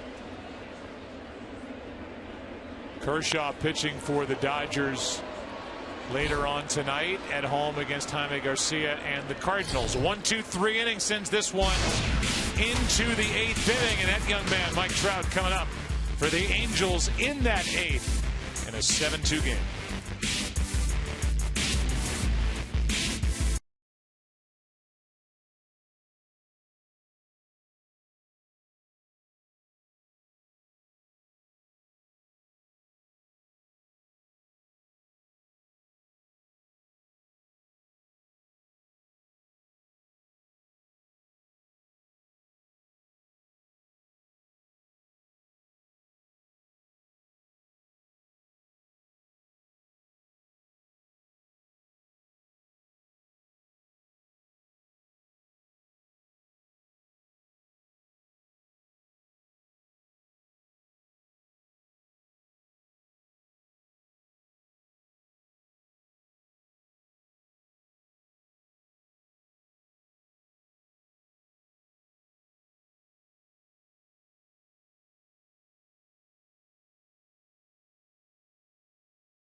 Going to the 8th inning, a left-hander who came on and threw 1 pitch, Justin Wilson, to end the top of the 7th inning.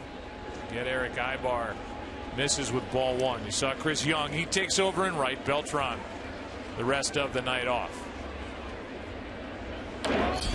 Good pitch in on the hands of Trout. 1 ball, 1 strike.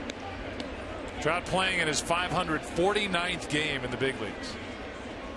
And through the first 548, the numbers for the guy he is compared to physically as well as ability wise, very similar. Trout is actually a little better than Mickey Mantle in some, and Mickey Mantle is better in others. Here's a 1-1. Strike 2.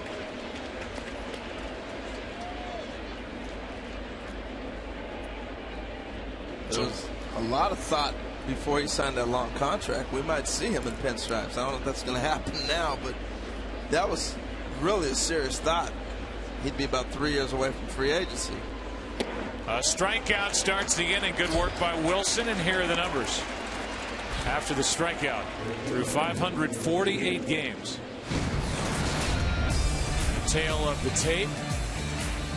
You see the difference in the size of Trout compared to the Mick, and then the numbers through 548, the average, the home runs.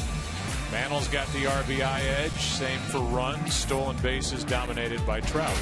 What's the comparison? Mantle's a switch hitter. Trout hits right. Trout's dominating him. He's dominating the Mick. Mercy. That's how impressive he is. Reigning MVP in the American League. That will get the attention of Pujols. Ball 1. You guys both looked at me like, huh? Well, I mean, you know, we got a long way to go. Yeah. But the start, yeah, is just out of this world. That's into center. A base hit for Pujols. He's hit the ball hard tonight 3 times, and he has his first hit. It was fun watching him hit in the cage today. He and Eric Ibar in there working in the cage. Don Baylor down there, and just off the tee, the ball was just exploding. It's impressive. Here's Calhoun.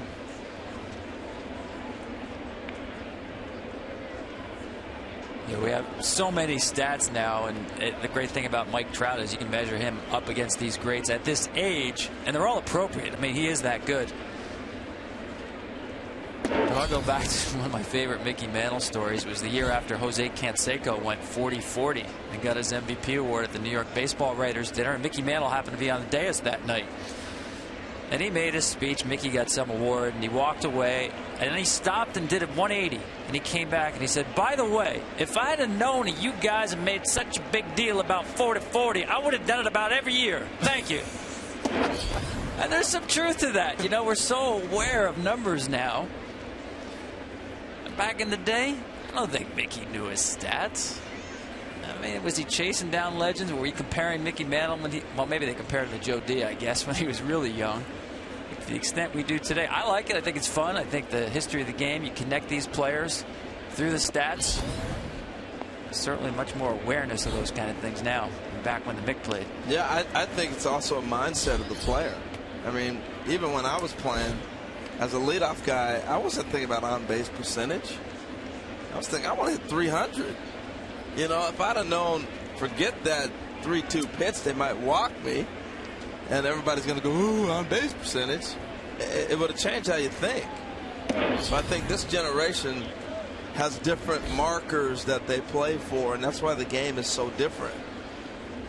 Yeah, how about this? With Alex Rodriguez last night, he passed Sam Rice on the all-time hit list. Sam Rice was the closest to 3,000 without getting there, 29.87. He actually quit with 10 days left in the season, 13 hits short of 3,000 on a 3-hit night. He went home. Here's the fly ball into left. Pretty well hit. Back as Flores on the move. He's there. 2 out. And with that, as we play here in the top of the 8th, here's a game break. Here's Kevin Burkhardt.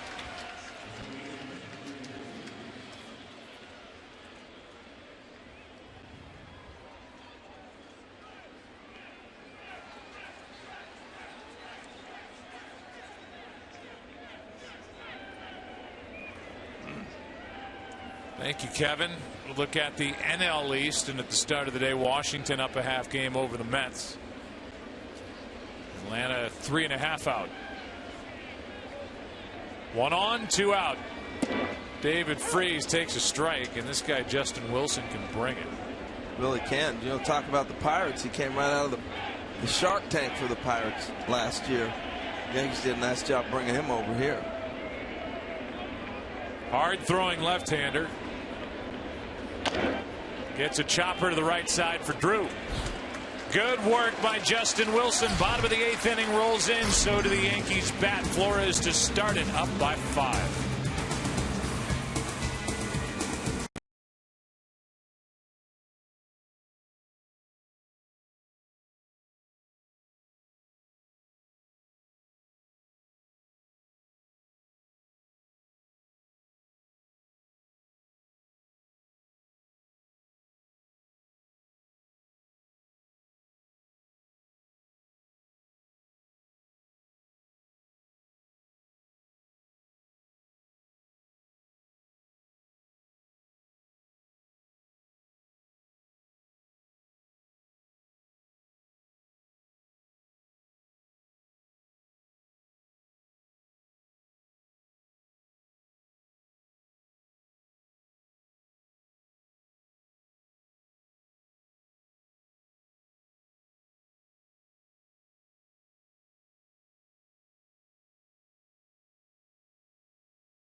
Surface, and by Pepsi, the official soft drink of MLB. Fill out your 2015 Esurance MLB All-Star Game ballot now at MLB.com/vote on your computer, tablet, or smartphone. Vote up to 35 times at MLB.com/vote. Bottom of the 8th inning is Chris Capuano, who's been bounced out of the rotation with the return of Tanaka, is getting loose. Right-hander Cam Bedrosian takes over. Good work by Jose Alvarez.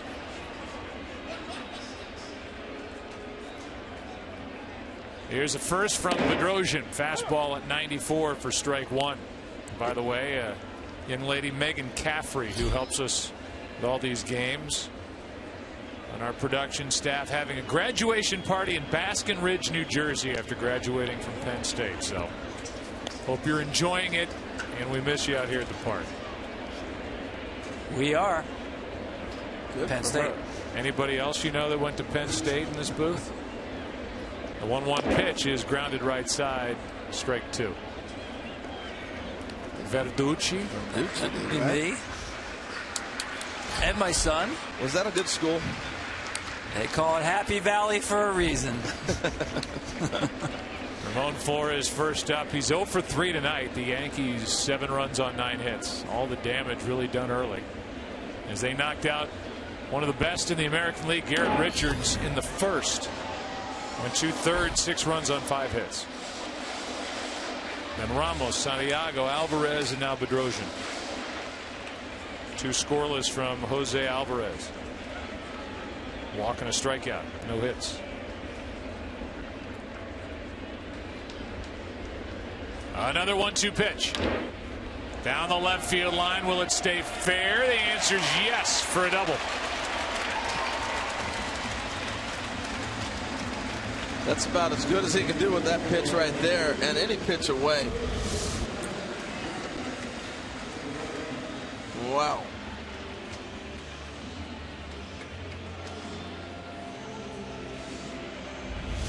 Yeah, you're right. You see that front hip leave early. And he's just in protect mode on anything away. And the way things are going for the Yankees in tonight's game, of course, it drops in for 2 bases.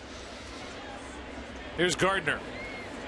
Came to the plate twice in the first inning, led off with a walk, scored a run, then drove home 2.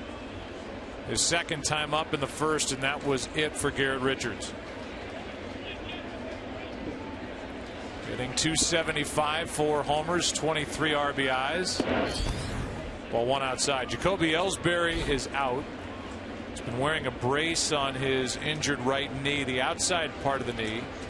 Got hurt on May 19th. Year 2 of a 7-year, $153 million deal.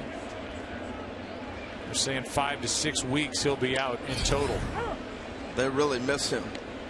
I mean, I know the offense is hot right now, and they're hitting home runs, but that dynamic of him and Gardner at the top, maybe the best 1-2 in the league at the time.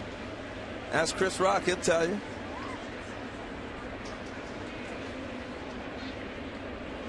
Here's the 1-1 pitch. Runner at second with nobody out. That's a strike. 1-2.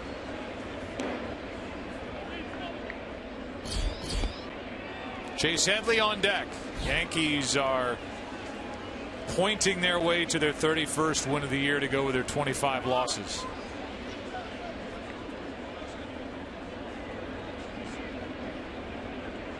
Here's a 1-2.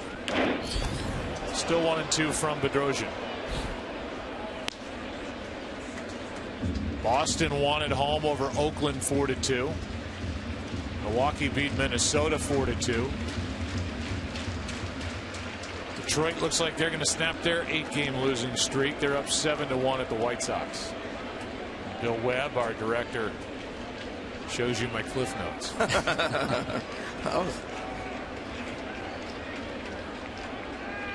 Here's a 1-2. 2-2.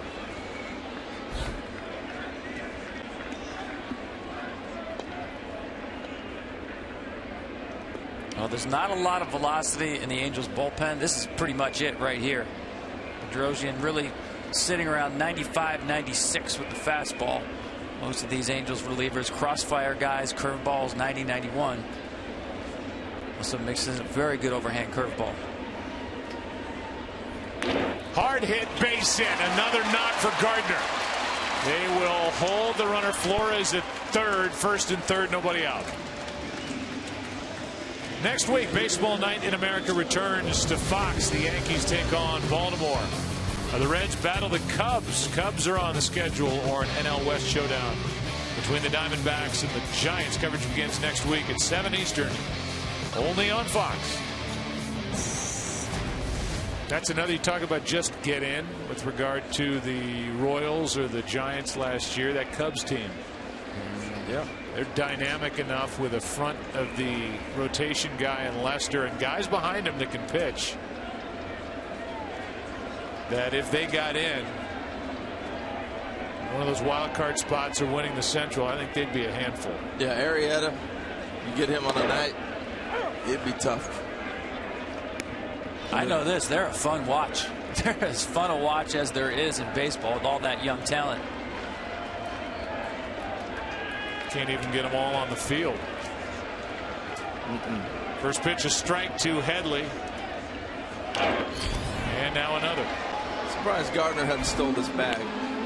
I always felt like when they drew the infield in, they're telling him we're not throwing. If a young Harold Reynolds was at first base in a 7-2 game, bottom of the 8th inning, you taking second base? 7-2, no. Be padding those stolen base stats? No, but in this ballpark. Well, last night's proof positive. All one. 5 runs is like the cutoff, and you play the type, feel the game.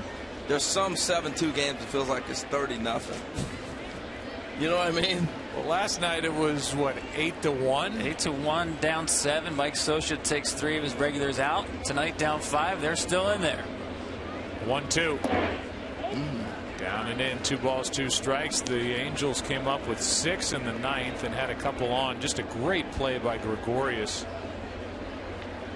Really was the part of that inning that short-circuited it for Mike Scioscia.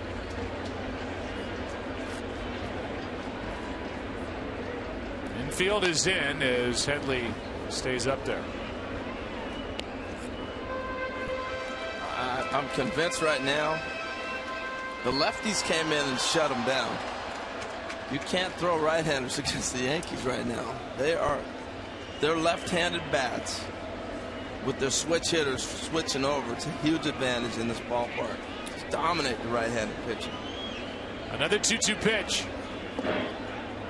Full count. Yeah, and I know earlier, Harold, you talked about, don't play into that power by pitching them away. But they have a bunch of left-handed hitters who like to hook the ball away and can still hit it out to right field. Teixeira, Headley, Beltran from the left side.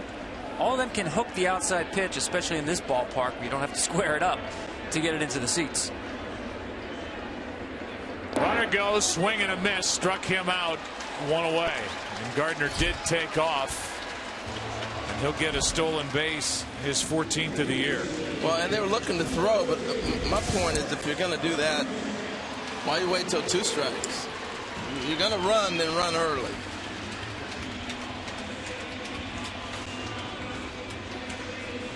If you're worried about the etiquette of it, then you don't run 3-1. You don't run there. You know what I mean?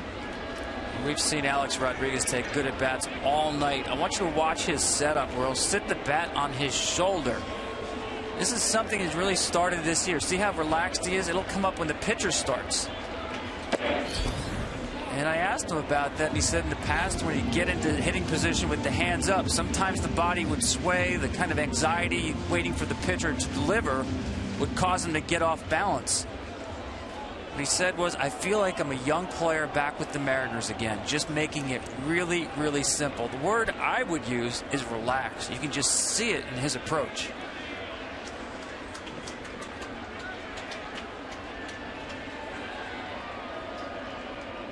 Here's the 0-1.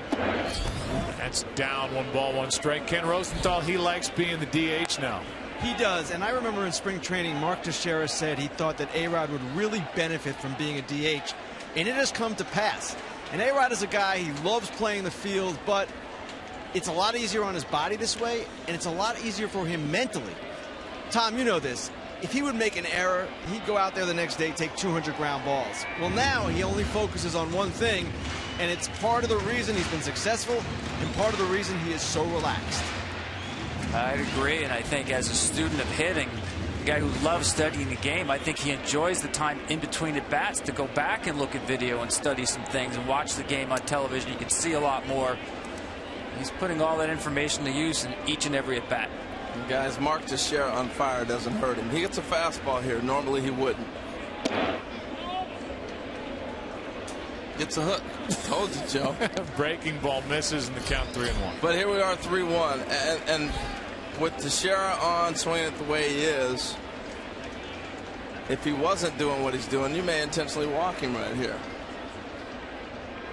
I think they come after him more than they normally would. Here's the 3-1. Yep. That'll load him up. Second time Teixeira's hit in this game with the bases loaded. Third time the DH Rodriguez has walked, and the 4th time he's been on base. Well, I think that proved your point, H. I mean, the fact that they showed him that much respect, that Bedrosian with a 96-mile-an-hour fastball is going to go breaking ball with the base open, now to face the left-handed hitting Teixeira rather than the right-on-right with Alex. Tomorrow, our coverage of the 2015 FIFA Women's World Cup continues. Norway takes on Thailand, followed by Germany battling the Ivory Coast. Then Monday, don't miss Team USA's first game as they battle Australia on Fox Sports 1. Plus games all weekend long on Fox Sports 1, Fox Sports 2, and all streaming live on Fox Sports Go. While Mike Butcher makes his way back to the dugout after a visit, Fox Sports Supports is proud to team up with AYSO, the world's largest soccer club. Go to ayso.org/play to find your region and sign up for your fall team today. Bases loaded, 1 out for Teixeira. Infield is deep and they play him to pull. Same in the outfield. Strike 1, good fastball at 94.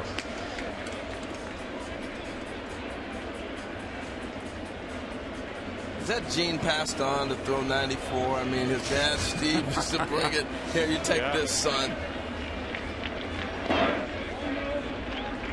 It's down in the dirt, 1 ball, 1 strike. Like Thor's dad said, here's a hammer.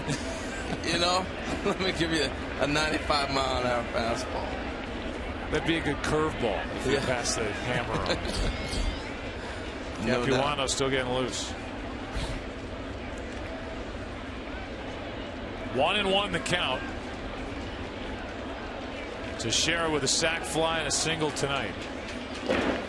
And up on the count here, 2-1.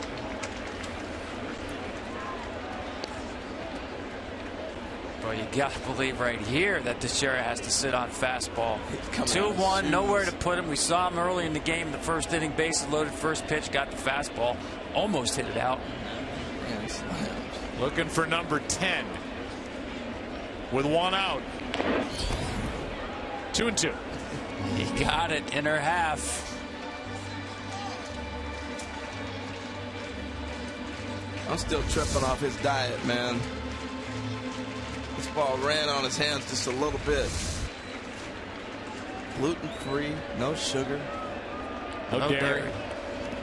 35 years old and in best shape we've seen him in a long time. 2-2 pitch from Bedrosian. Out of play. He's just fighting that one off, man. Throws hard. You know, the radar gun doesn't tell you everything all the time. You know, you get the 94, 95 reading, but his ball just kind of pops. He's got a short arm that just jumps on hitters with his release.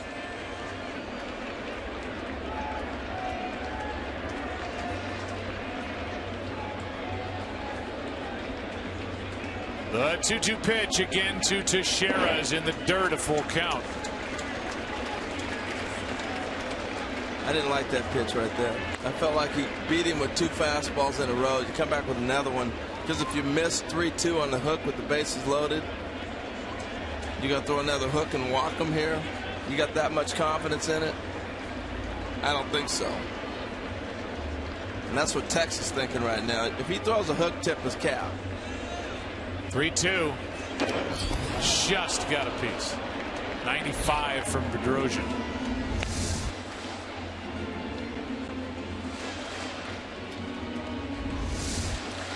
Oh, that's a run to it. Running away from the lefty.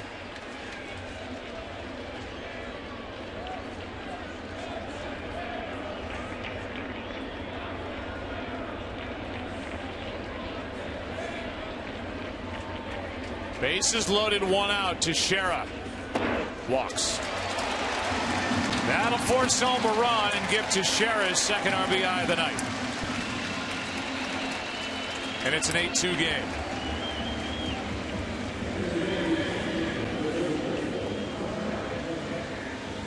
You know, it was interesting talking to Mike Scioscia how they look at the pitchers in decision making, the pitches that they make, in when they're heading the count, when you're behind the count, the decision you make on the pitch you throw, and they calculate that and go back and go over it. I thought that was really interesting.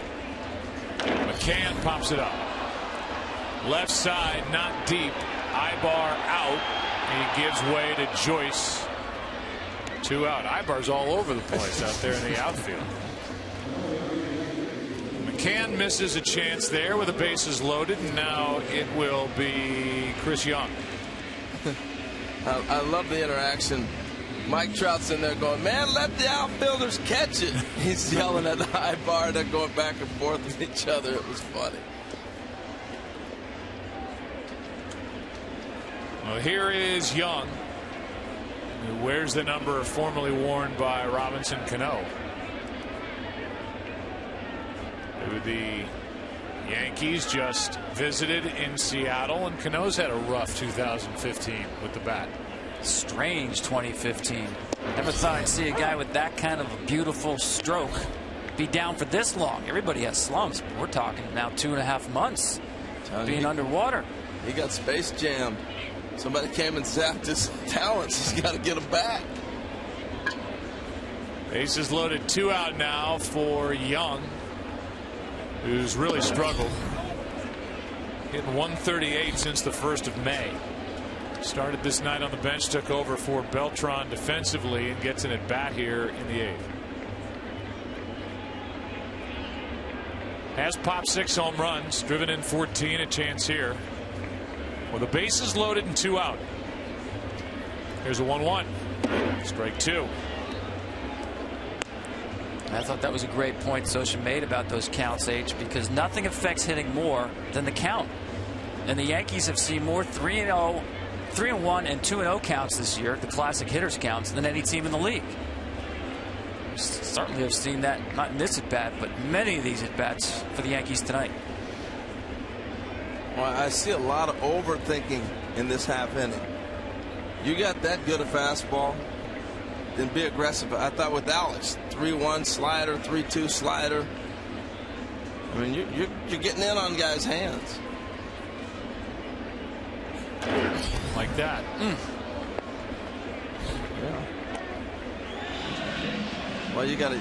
This is what I see a lot in baseball right now. You have so many young catchers coming in, and they're going through charts like this. They're trying to figure it out, and they're trying to get a feel for the game.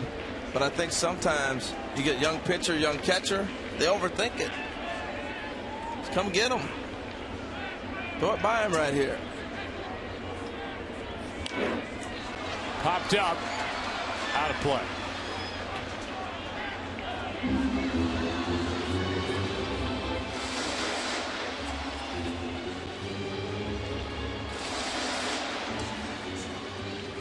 Yeah, you'd like to see a guy with that fastball, that kind of a fastball, not only use it a little more often, use it a little more smartly. Elevate one here to Chris Young.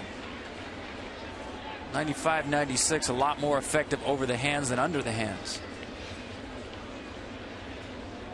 Another 1-2 pitch is in the dirt, blocked by Perez.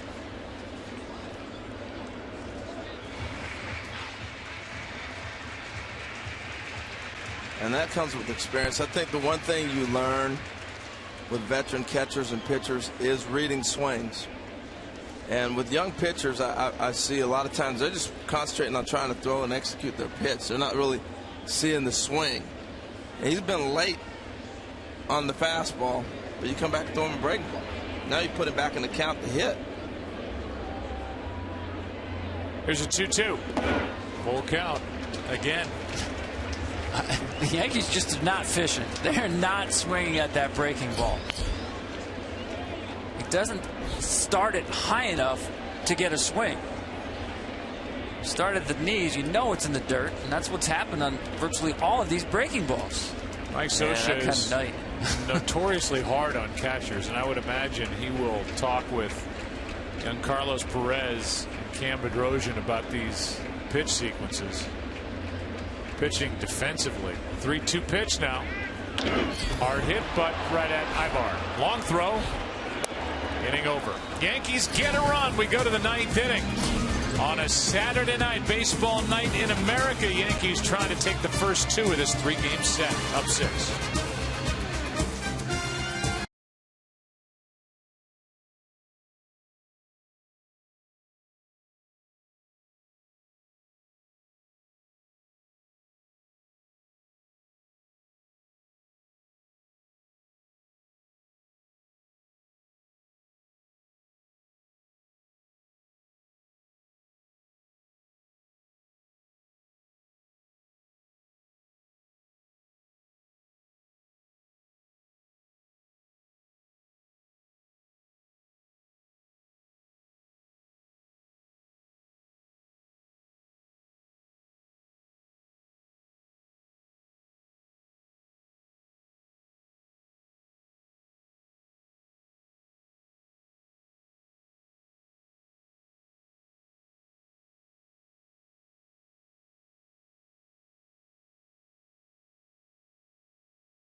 Out of the bullpen now is Chris Capuano.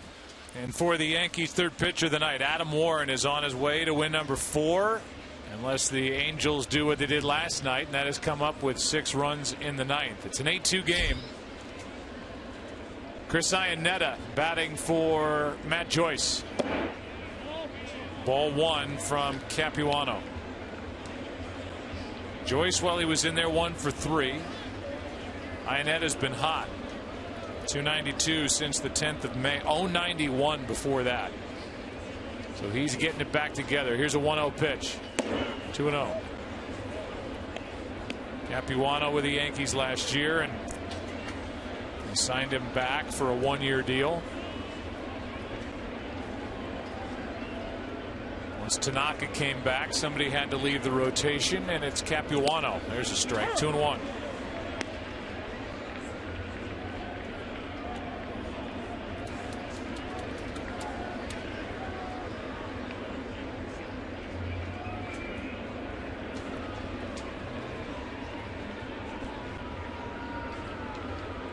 Here's a 2-1 pitch. Strike 2. 90 from Capuano.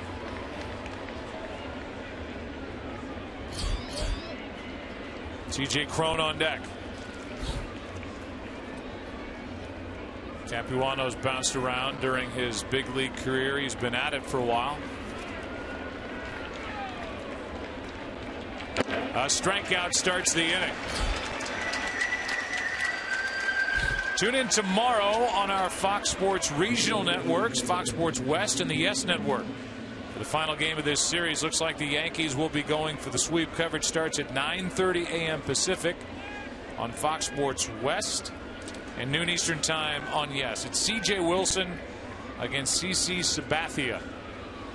Pineda originally the scheduled starter, and the Yankees are going to give Michael a little bit of extra time as they try to manage the stress on his pitching shoulder. So it's Sabathia getting the start against C.J. Wilson. You saw the numbers.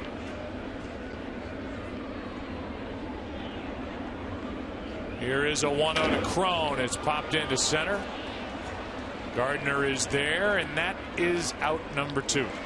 And Joe, to close the conversation you were saying about Joe Girardi and why this is such a great year for him, is exactly that. The pitching, how he's managing Pineda. You know you have to do it with Tanaka. You're going to have to do it tomorrow with CC. And when you're looking at 3-4 guys in your rotation that you have to figure out how I can keep them healthy, you got to manage that. Even Warren tonight started. He's never thrown more than 160 innings in any pro season. So that's a lot of innings management that needs to go on through the course of the summer. The only guy he's not worried about innings-wise or stress-wise is Eovaldi, last night's starter. There's Big Mike. He's throwing the ball great, though, isn't he? Whew, he's become a premier strike thrower. Beat the Mariners in Felix Hernandez's last time out, 7-2. Good change of pace from Capuano, who's been with Arizona, Milwaukee, the Mets, the Dodgers, Boston, the Yankees. The Yankees again, and the crowd into it on 0-2 with 2 out, nobody on. In an 8-2 game here in the 9th.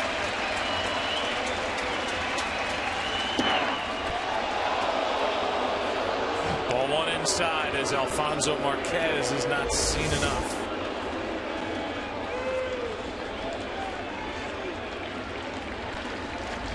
Pretty good pitch. Capuano has to bring another 1-2. Foul.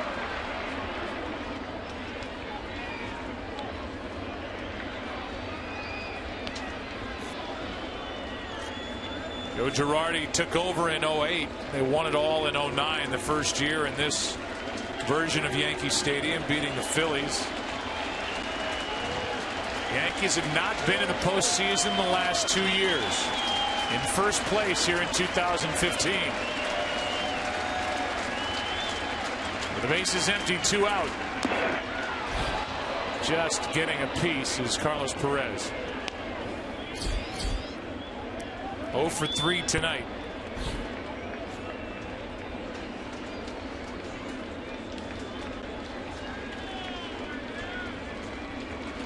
fits and starts for the Angels and Mike Scioscia's club this year.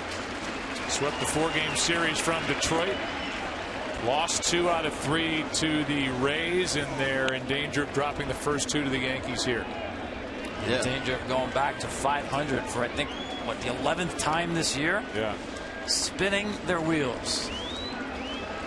That's why you think something might get done, might have to happen with this club to get them over the hump. Here's a 2-2. That's foul. And good play by that kid down the left field line. Nice. Off the bucket to grab it.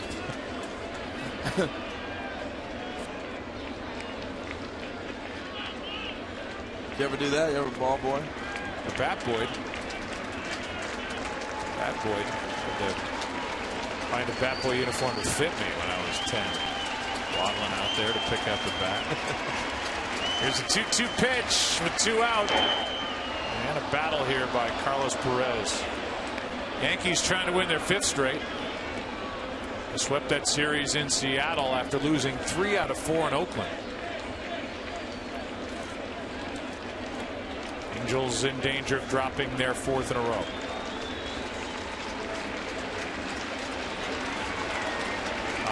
Another 2-2 pitch from Capuano. Full count. What's he come back with? The fastball or the changeup in the 8-2 game? I think he pulls the string. Really? I was going to say that 90-mile-an-hour best bullet of his. The heater. Fastball away. Heater away. Is this the last pitch of the night? No. I don't know. I got this feeling he wants to throw that changeup. He struck out the leadoff hitter Iannetta after falling behind 2-0. Crone fly to center. And now it's Carlos Perez with a full count. Perez putting together a nice battle here.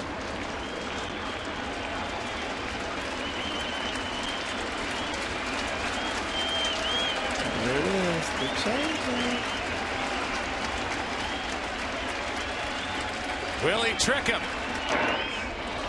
Back here.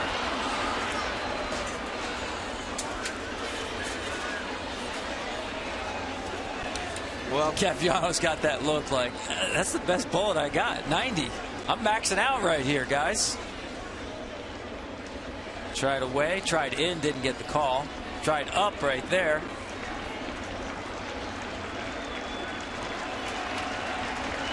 Oh, see, he's tired of throwing that. Now is a change. On 3-2. Off the end of the bat. Giving up some souvenirs. It's okay.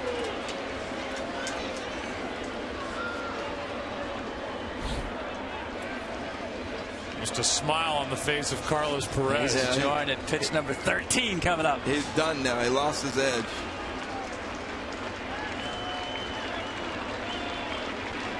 Turning in his wings. Good battle here to end the night. Capuano wins it. Pulled the string, and the game is over. In a 3-hour, 5-minute game, and the Yankees have won the first 2 of this set. Tonight, the final 8-2. Yankees out hitting the Angels 11-4.